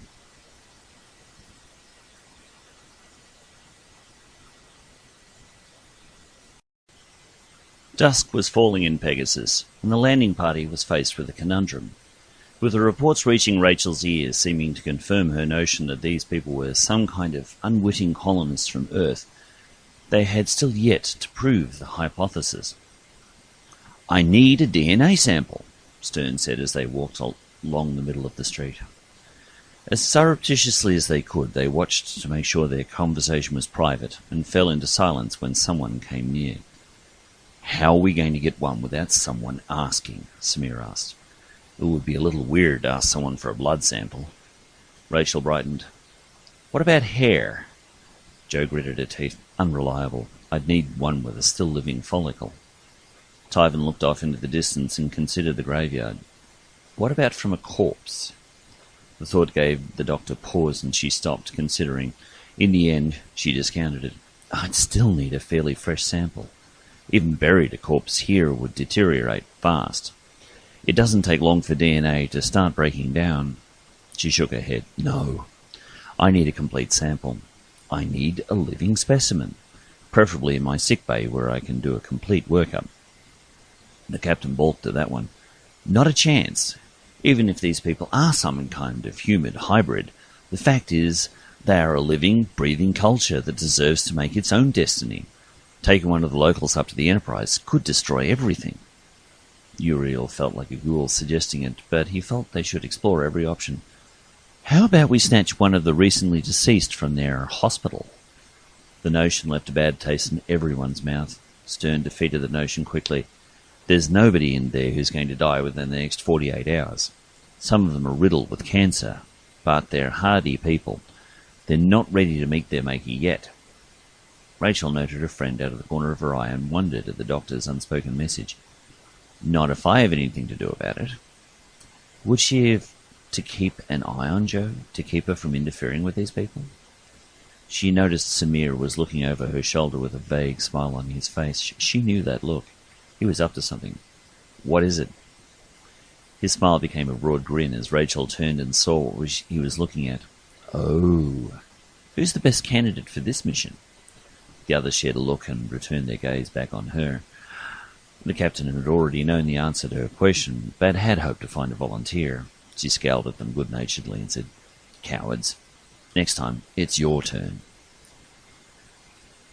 While Codell and Bat Levi worked to restore the alien computer's functions, the landing party was enjoying a hearty meal of vegetable soup, courtesy of their benefactor, Jared. A few of the other locals had gathered around to share stories. The room was lit by candlelight, and the fireplace burning in the centre of the room, which did double duty of warming them against the bitterly cold night air. Once the meals were eaten and the bowls taken away, out came the ale, which was flowing fairly freely. It was clear they liked their beer. Rachel smiled as she listened to one of the older women telling of how one of her children had saved her from drowning. The way she put it, it was as if the boy had heard her telepathically and had somehow flown to her rescue. It was a tall story, but one fit for a campfire. Tales told by candlelight were meant to be exaggerated, otherwise they lost their mystery. She noted that most of the patrons had made their way home, leaving a small group of about 10, including her party. It was a good time to start their plan. She gave Samir a slight nod. "Don't you have anything stronger than this?" she asked, gazing into her tank hut. "Where I come from, we wean our children off milk that's got more sting than this." The challenge was made and accepted. A middle-aged woman smiled and said, "You're right about that. My breasts have produced better hangovers than this stuff." She gave Samir a sly look. "You're welcome to try it later if you like." Rachel wondered for a moment whether Samir would take her up on her offer. He was, after all, unattached. However, it hadn't been that long since he had lost Annie Batra, a woman he had loved dearly. Scuttlebutt had it he was planning on proposing. It came as no surprise when Samir simply gave the woman a polite smile and turned back to Jared. "Well, son?" Their host was not about to back down. He gave Samir a nod and said in all seriousness, "I have got some older spirits that my family's had stored for many years." He looked skyward for a moment as if silently asking his ancestors' permission. He turned back to Samir and said, "What better time to open a bottle on the arrival of newcomers?" He got up and disappeared through the back door with a flourish. Samir looked back at Rachel. Phase 1 was complete. Now for Phase 2.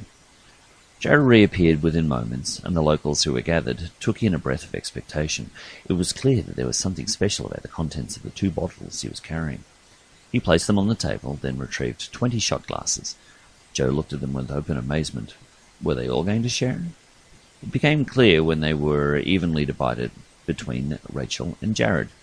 Then Jared's friend Marcus, who seemed to have adopted the role of judge, reverently poured the glasses. Uriel got a whiff of the concoction and wondered whether he had accidentally grabbed some bottles of paint stripper. He glanced at the captain, concerned that she was about to annihilate a good number of brain cells. Marcus turned his attention to Garrett and said with complete solemnity, as if he was officiating a wedding, "As you are the challenger, you go first." Rachel picked up the glass and first took a sip. It scorched her throat like drain cleaner, and she considered whether Jared was manufacturing the stuff primarily as window cleaner. The taste of it took her back to her youth, and for a moment she was sitting on the lap of her beloved paternal grandfather, an amazing man who was more a father to her than her own had been. Papa hid the shame of his son's abandonment and did his best to fill the void. His one vice was brewing his own moonshine. She had grown up on a colony world where the rules were fairly lax, so nobody minded he ran his own still. The truth be told, she had once seen the local constable stop by to share a glass. She had once stamped her foot defiantly and insisted that, at the ripe old age of 6, she was mature enough to try his moonshine. He just smiled sagely at her like all grandfathers do and poured a few drops into a glass and passed it to her. Rachel had gagged and thrown up after she tipped the contents straight down her throat, as she had seen Papa do. Her mother, Jenny, had chewed Papa out for what he had done, but she had seen her smile. It had been a good lesson, and she had decided then and there she wasn't as grown up as she had thought. When he had passed, she recalled his humour that, when his time would come, he would probably not require embalming, as he had spent a lifetime pickling himself. He hadn't been that far from the truth. She still missed her papa, but the lessons she had learned from him had kept her in good stead for a lifetime. This stuff reminded her of Papa's liquor, but it wasn't quite as strong. Remembering him, she tipped the shot glass back and let it warm her throat and fire her gut. She then victoriously inverted the glass and plonked it down on the table. Jared, without preamble, answered by simply tipping his head back and down in the contents of the next glass. It took all of about 2 seconds. Joe's eyes widened at the notion that the young man might best her friend due to the plain fact he had done this before, and often. She decided things needed to be slowed down a little to give the alcohol a chance to do its work on Jared, otherwise Rachel didn't stand a chance.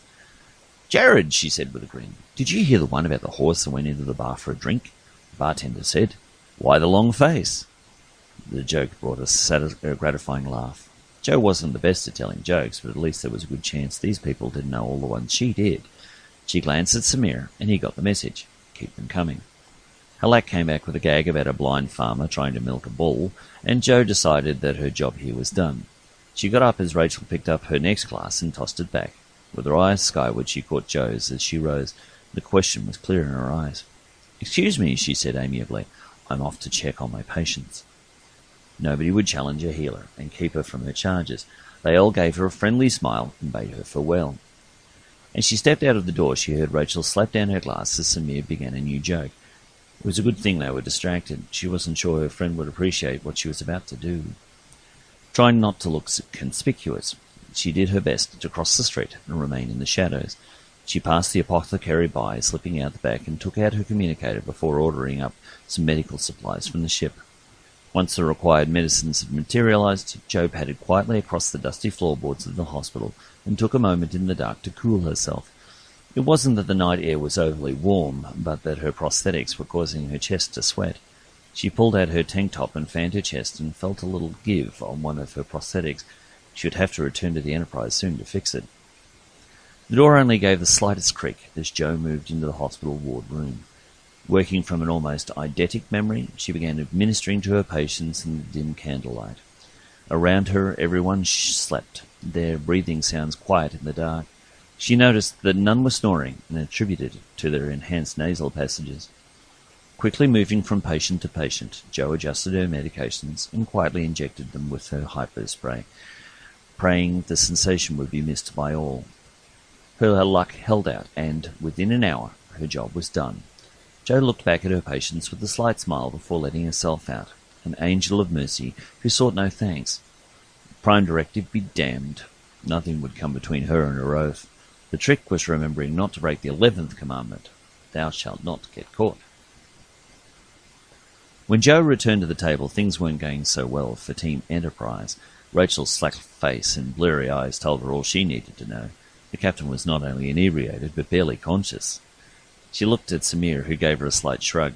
There was nothing he could do to help her, but that he hadn't already done. Both he and Uriel had scraped to the bottom of the barrel of jokes long ago, having done their best to make the gags they knew about the Cardassian and the chicken relevant to the natives. Jo sniffed. There may have been nothing they could do for Rachel, but that wasn't the case for her.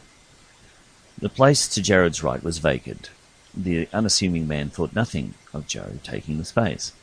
All eyes were on Rachel as she practically walked her fingers to the next shot glass to take it. It was as if the tiny spark of indomitability that defined the best starship captains kept pushing her, refusing to accept defeat. Jo folded her hands in her lap under the table and palmed her hyperspray, waiting for the right moment. Amazingly, Garrett managed to pick up the glass and, defiantly, downed its contents with a gulp. How she managed to maintain her balance was beyond Jo as Rachel smacked the empty down on the tabletop.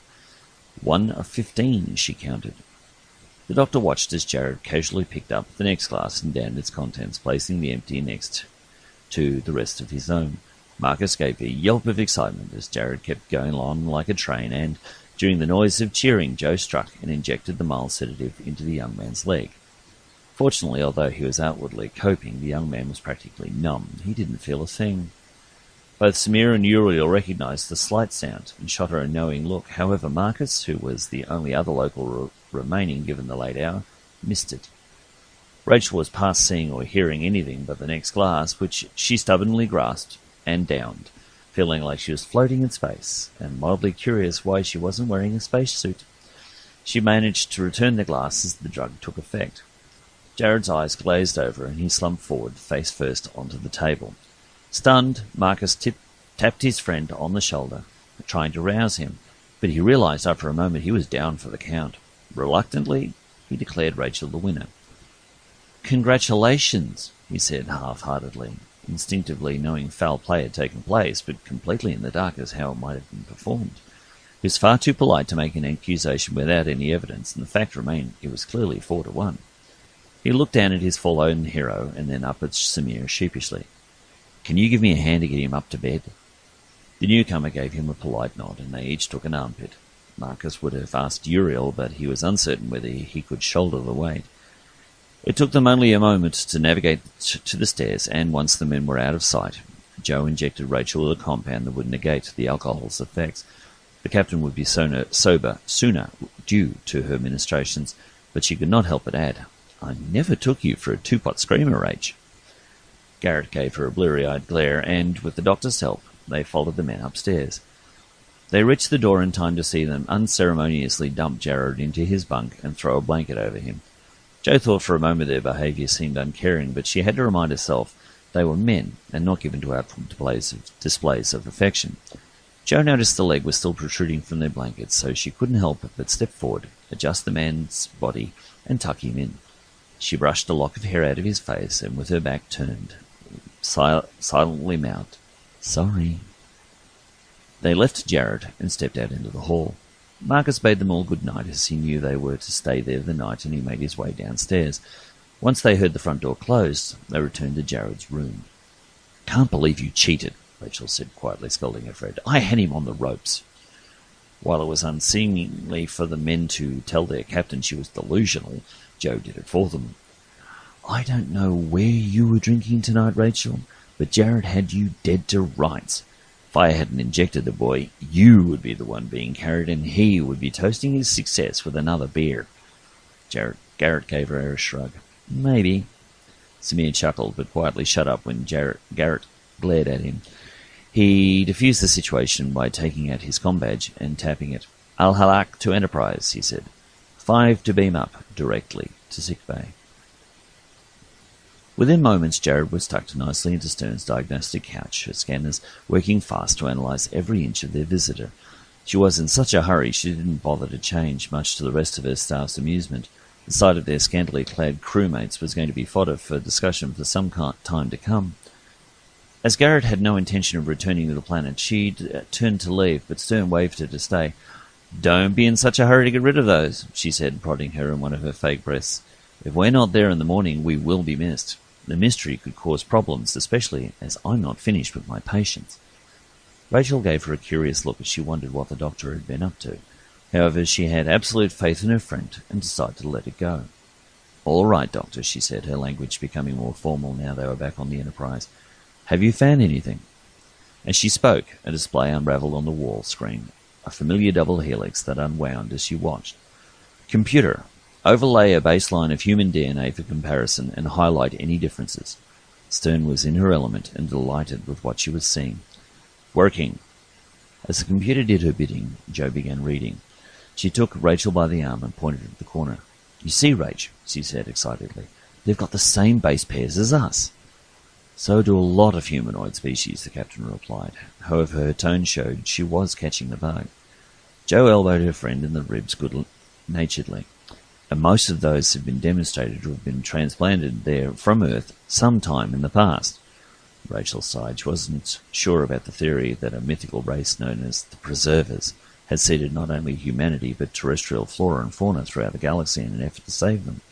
Even when the dinosaur planet had been found, she still harbored doubts. The screen stopped and highlighted a section of deviant DNA. However, instead of being dismayed, the doctor was the opposite. She practically started jumping on the spot. "Look at that," she said gleefully. "Those are the markers of spliced DNA." She looked back at Jared. "That young man's ancestors were human. I'm sure of it." She turned back to the screen, and her eyes narrowed when she saw something she had previously missed. She tapped the panel, thoughts turning over in her mind.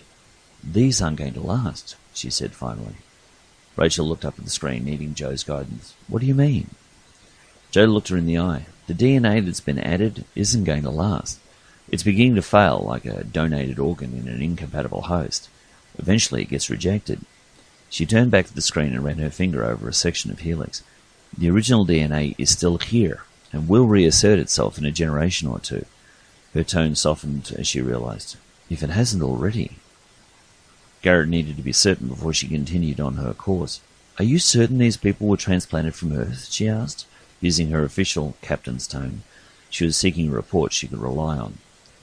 Jo nodded in all certainty. "I'd be willing to bet the house on it." Rachel nodded. "That's good enough for me." She took a step back and took a deep breath. What to do next, she wondered. "How did these people get here, and who did this to them?" she asked aloud, not expecting an answer. "I can answer that," came a familiar voice from the door. The four of them turned and saw Dahlia leaning against the frame, looking at them with a cheeky smile on her face. She looked Jo up and down and said, without looking at the captain, "Where do I get a pair of those?" After a beat, she added, "Nah, I'd better not. I already draw enough attention for the wrong reasons." She pushed off from the doorway and passed a record chip to Garrett. "Captain, all you need to know is on that. It'll blow your mind." "What did Bat Levi discover, Captain?" Granger asked impatiently. They had listened to her version of events for hours as she related in great detail what her crew had reported to her. However, the Admiral's patience was wearing thin. "Do you think you could give us the abridged version?" Rachel dropped her hand into her pocket and took out a copy of Dahlia's find. "Why don't you watch for yourself, Admiral?" she suggested. It seemed taking the chip from Garrett was beneath the Admiral. He glared at Keeley and made it clear to her that she should serve him. Garrett's opinion of the woman went up a notch as she remained poker-faced. Surely the situation had to have aggravated her. However, she refused to let on. She simply rose from her chair and, having received the chip from Garrett's hand, dropped it into the desk slot. The recording began to play immediately on the wall view screen. The lights dimmed appropriately. Time to make another entry in his log, but Quixote wondered to himself it was worth it.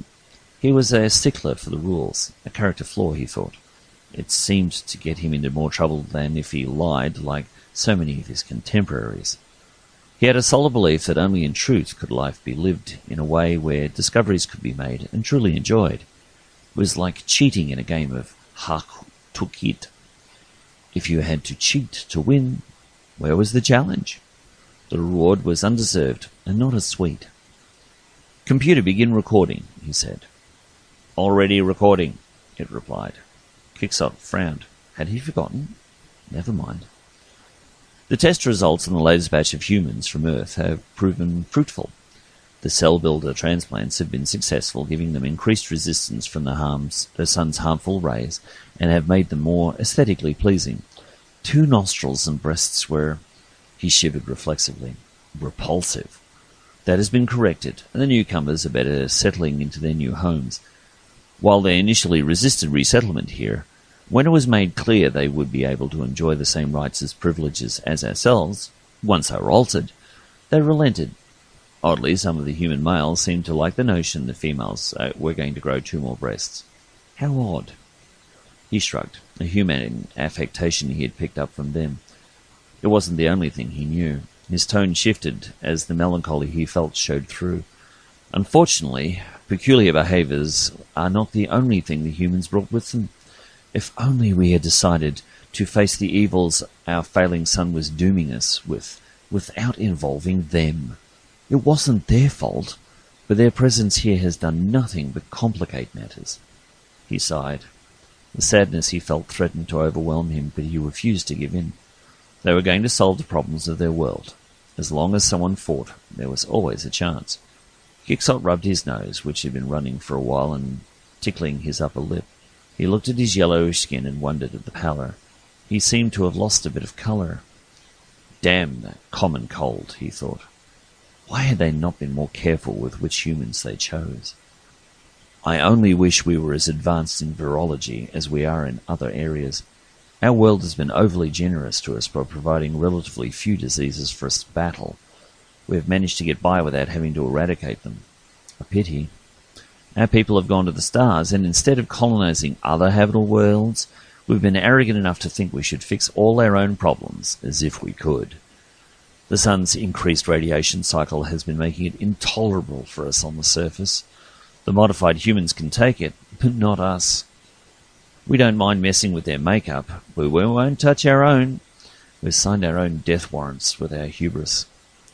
Quixote took a moment to blow his nose on a kerchief and put it in the pocket of his shorts. Like the humans, his people found the temperatures hard to manage. He chuffed to himself. At least the briefer clothing reduced the needs for fabrics, a resource saver if he ever sought one. He suddenly remembered he had been rambling. He was supposed to be giving a progress report on his work modifying the humans. I don't see the need for any further modification to the human builder code.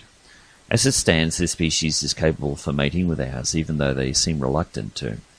I have instructed them on the need to diversify their codes by not limiting themselves to one mate, as they were culturally inclined to do on their homeworld. I tried to impress upon them the need to help that along by interbreeding with us, but, as I said, they seem reluctant to. Our people will not force ourselves on them, and they seem to be similarly inclined. He sighed once more. It was a sound that came from the soles of his large webbed feet. He considered the futility of it all. Their people were dying. It was that simple. His eyes took on an immense sadness as he recognized the inevitable. We don't have much time left.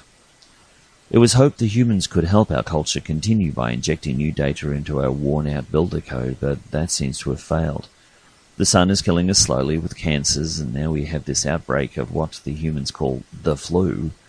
The influenza virus is decimating our numbers. We had hoped to contain it to the city of Set-Halat, but it's appeared in a number of other places. His voice took on a note of irony. The humans seem to be able to weather its effects, but our people are falling like meteorites. They die within hours of contracting it.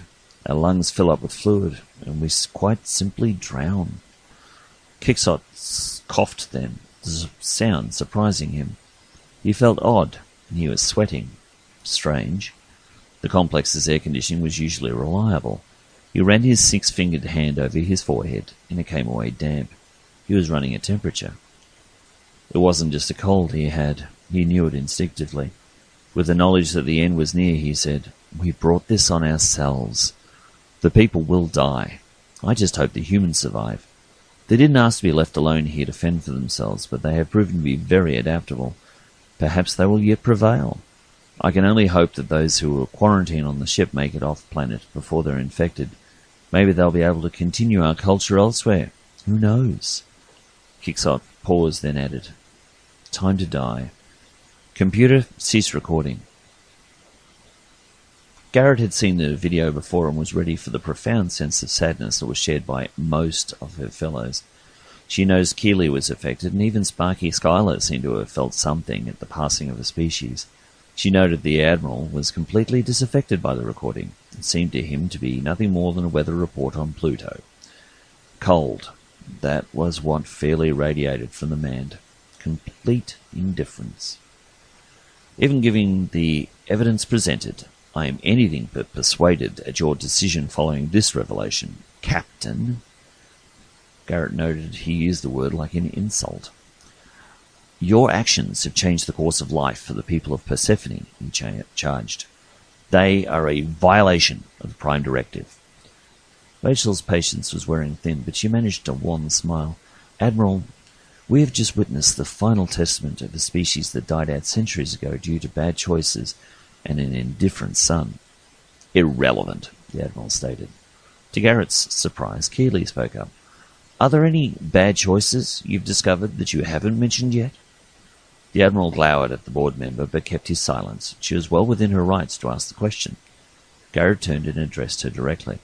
Further investigations led us to the discovery of an intact ship remaining in an underground hangar. While their FTL technology was advanced, it was their launch engines which proved their downfall. Their energy source was triolic. Every time they lifted off the surface, they were doing massive damage to their ozone layer. By the time we made orbit, there was precious little left. While their sun had increased its output of ultraviolet light, the real culprit was their lack of protection. They'd killed themselves by introducing a virus they had no defense against and destroying their ozone layer. Keeley simply nodded as she assimilated the information. When it became clear she wasn't going to ask any further questions, Garrett turned back to Granger. He didn't waste any time and went on the attack. Your report states that you reseeded the ozone layer of Persephone. Didn't you realize that would have a direct impact on the lifestyles of the inhabitants of that planet? At that, Garrett gave a light chuckle. She was freely admitted that. She also noted Granger was avoiding an obvious fact. Yes, Admiral, my actions did result in the chance for the humans living on Persephone to live a normal, productive life. For life to be able to flourish on that world once more.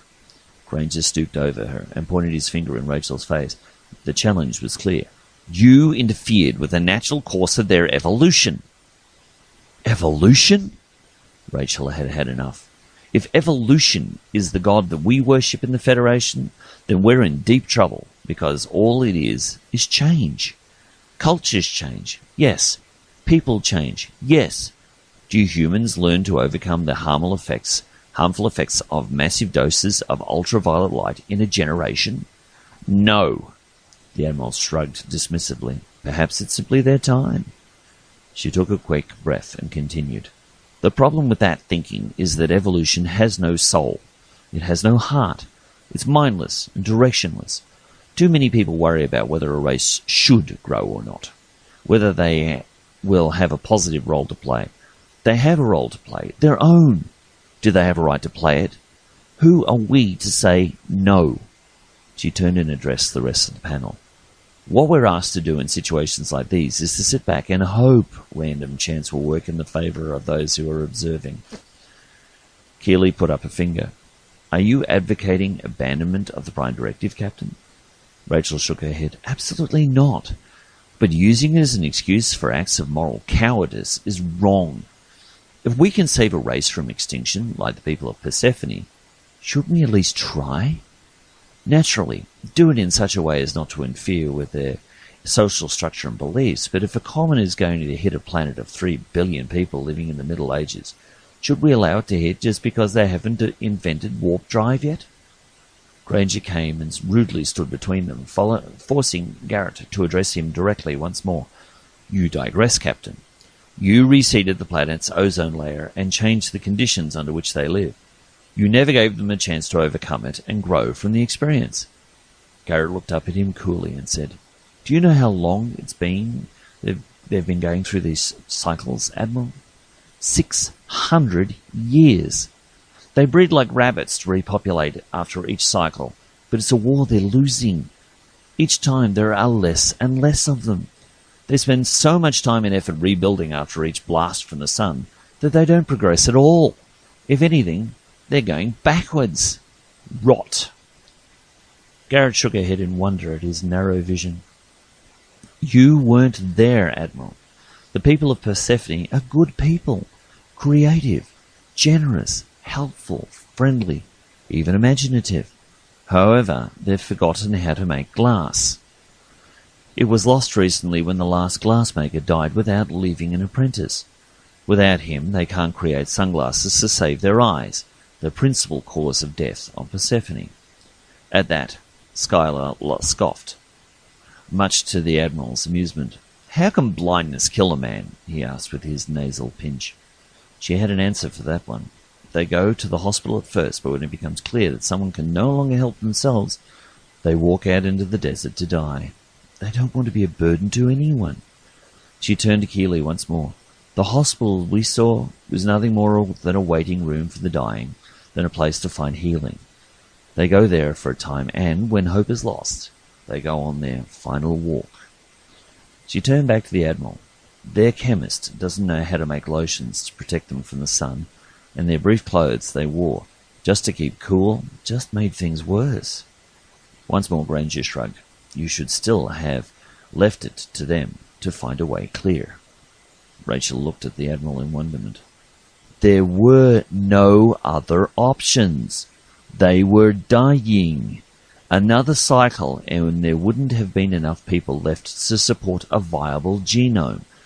Entropy was winning on Persephone. Are you suggesting we sit back and just watch them die?" The Admiral drew himself up to the picture of righteousness. "That's exactly what you should have done, Garrett. If it's their time, it's their time." "Really?" "Says who?" "You know, I've heard it said many times, and I don't subscribe to that kind of thinking. We look both ways to cross the street, don't we? We do what we can to avoid death. So why can't we help others out that way? Do you see the blind man struggling to cross and not act to help him from being run over?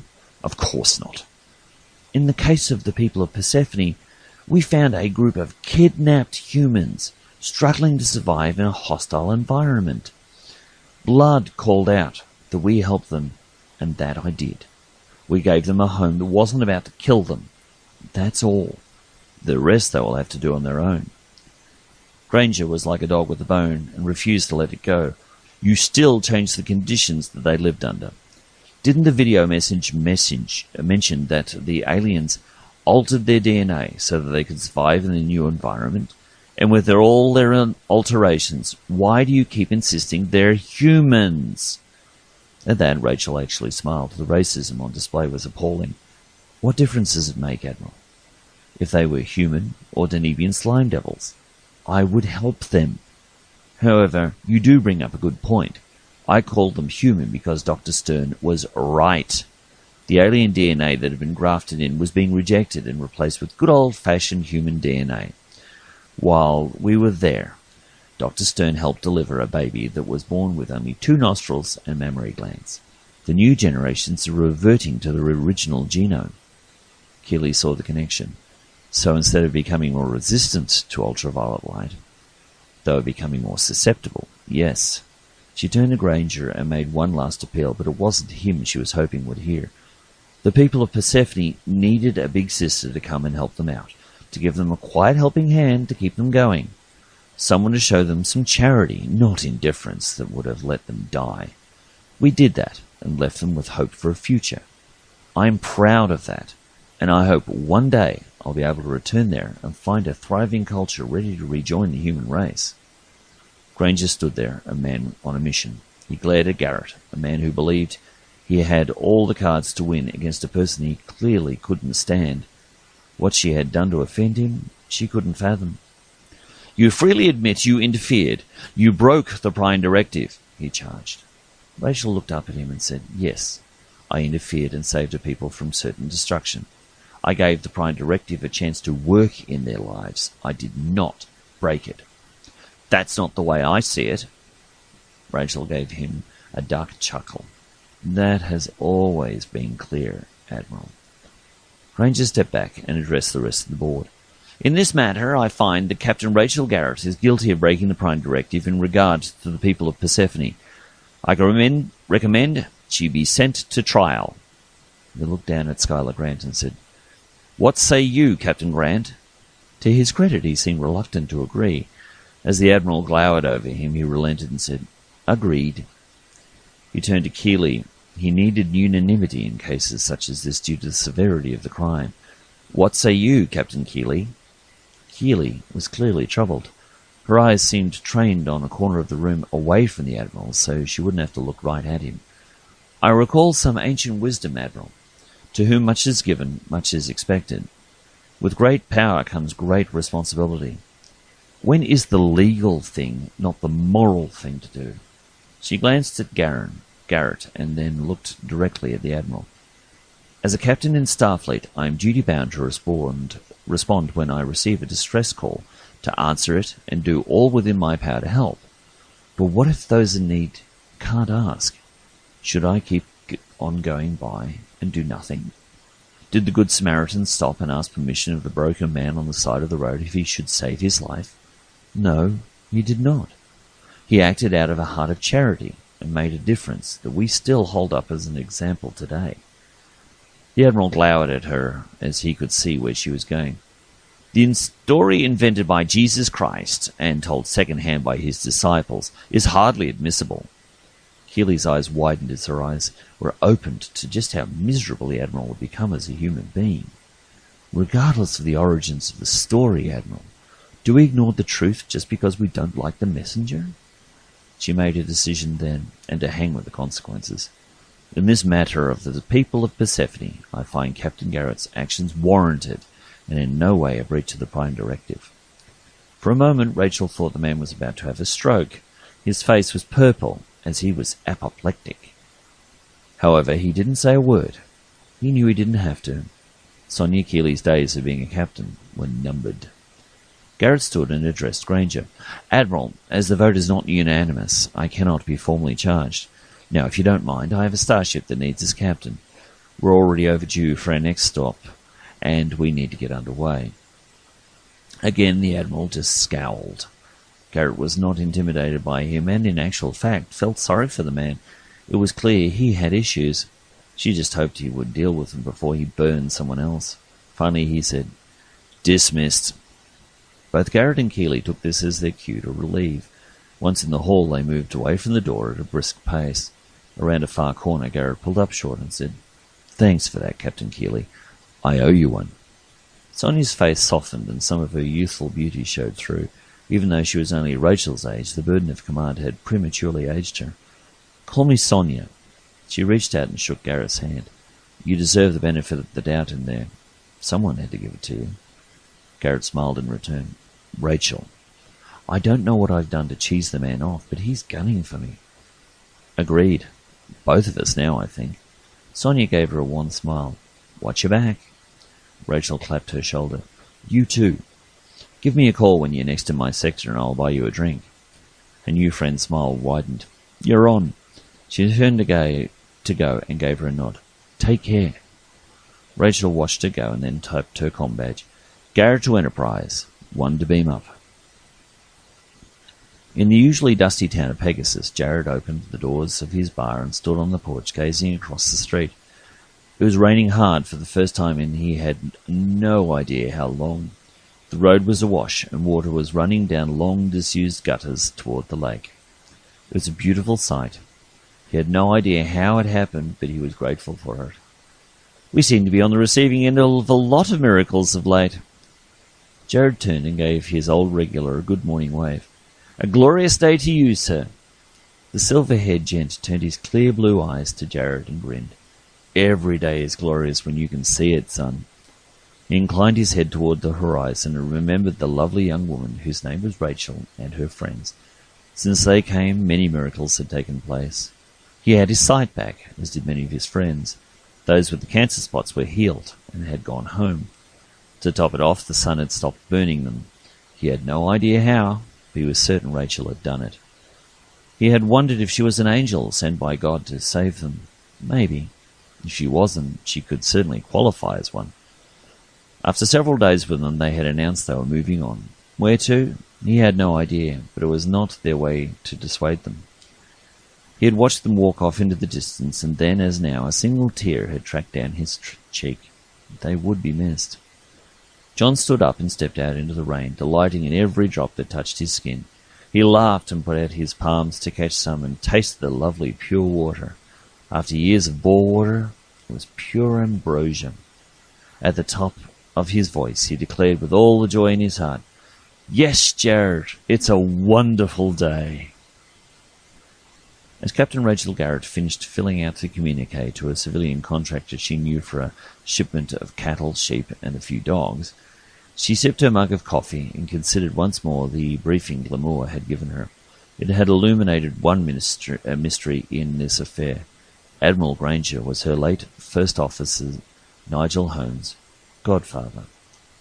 She pursed her lips in annoyance. If the universe wasn't dangerous enough without having her to worry about enemies from within, rather than worrying about who might be stalking her, she kept her sights ahead.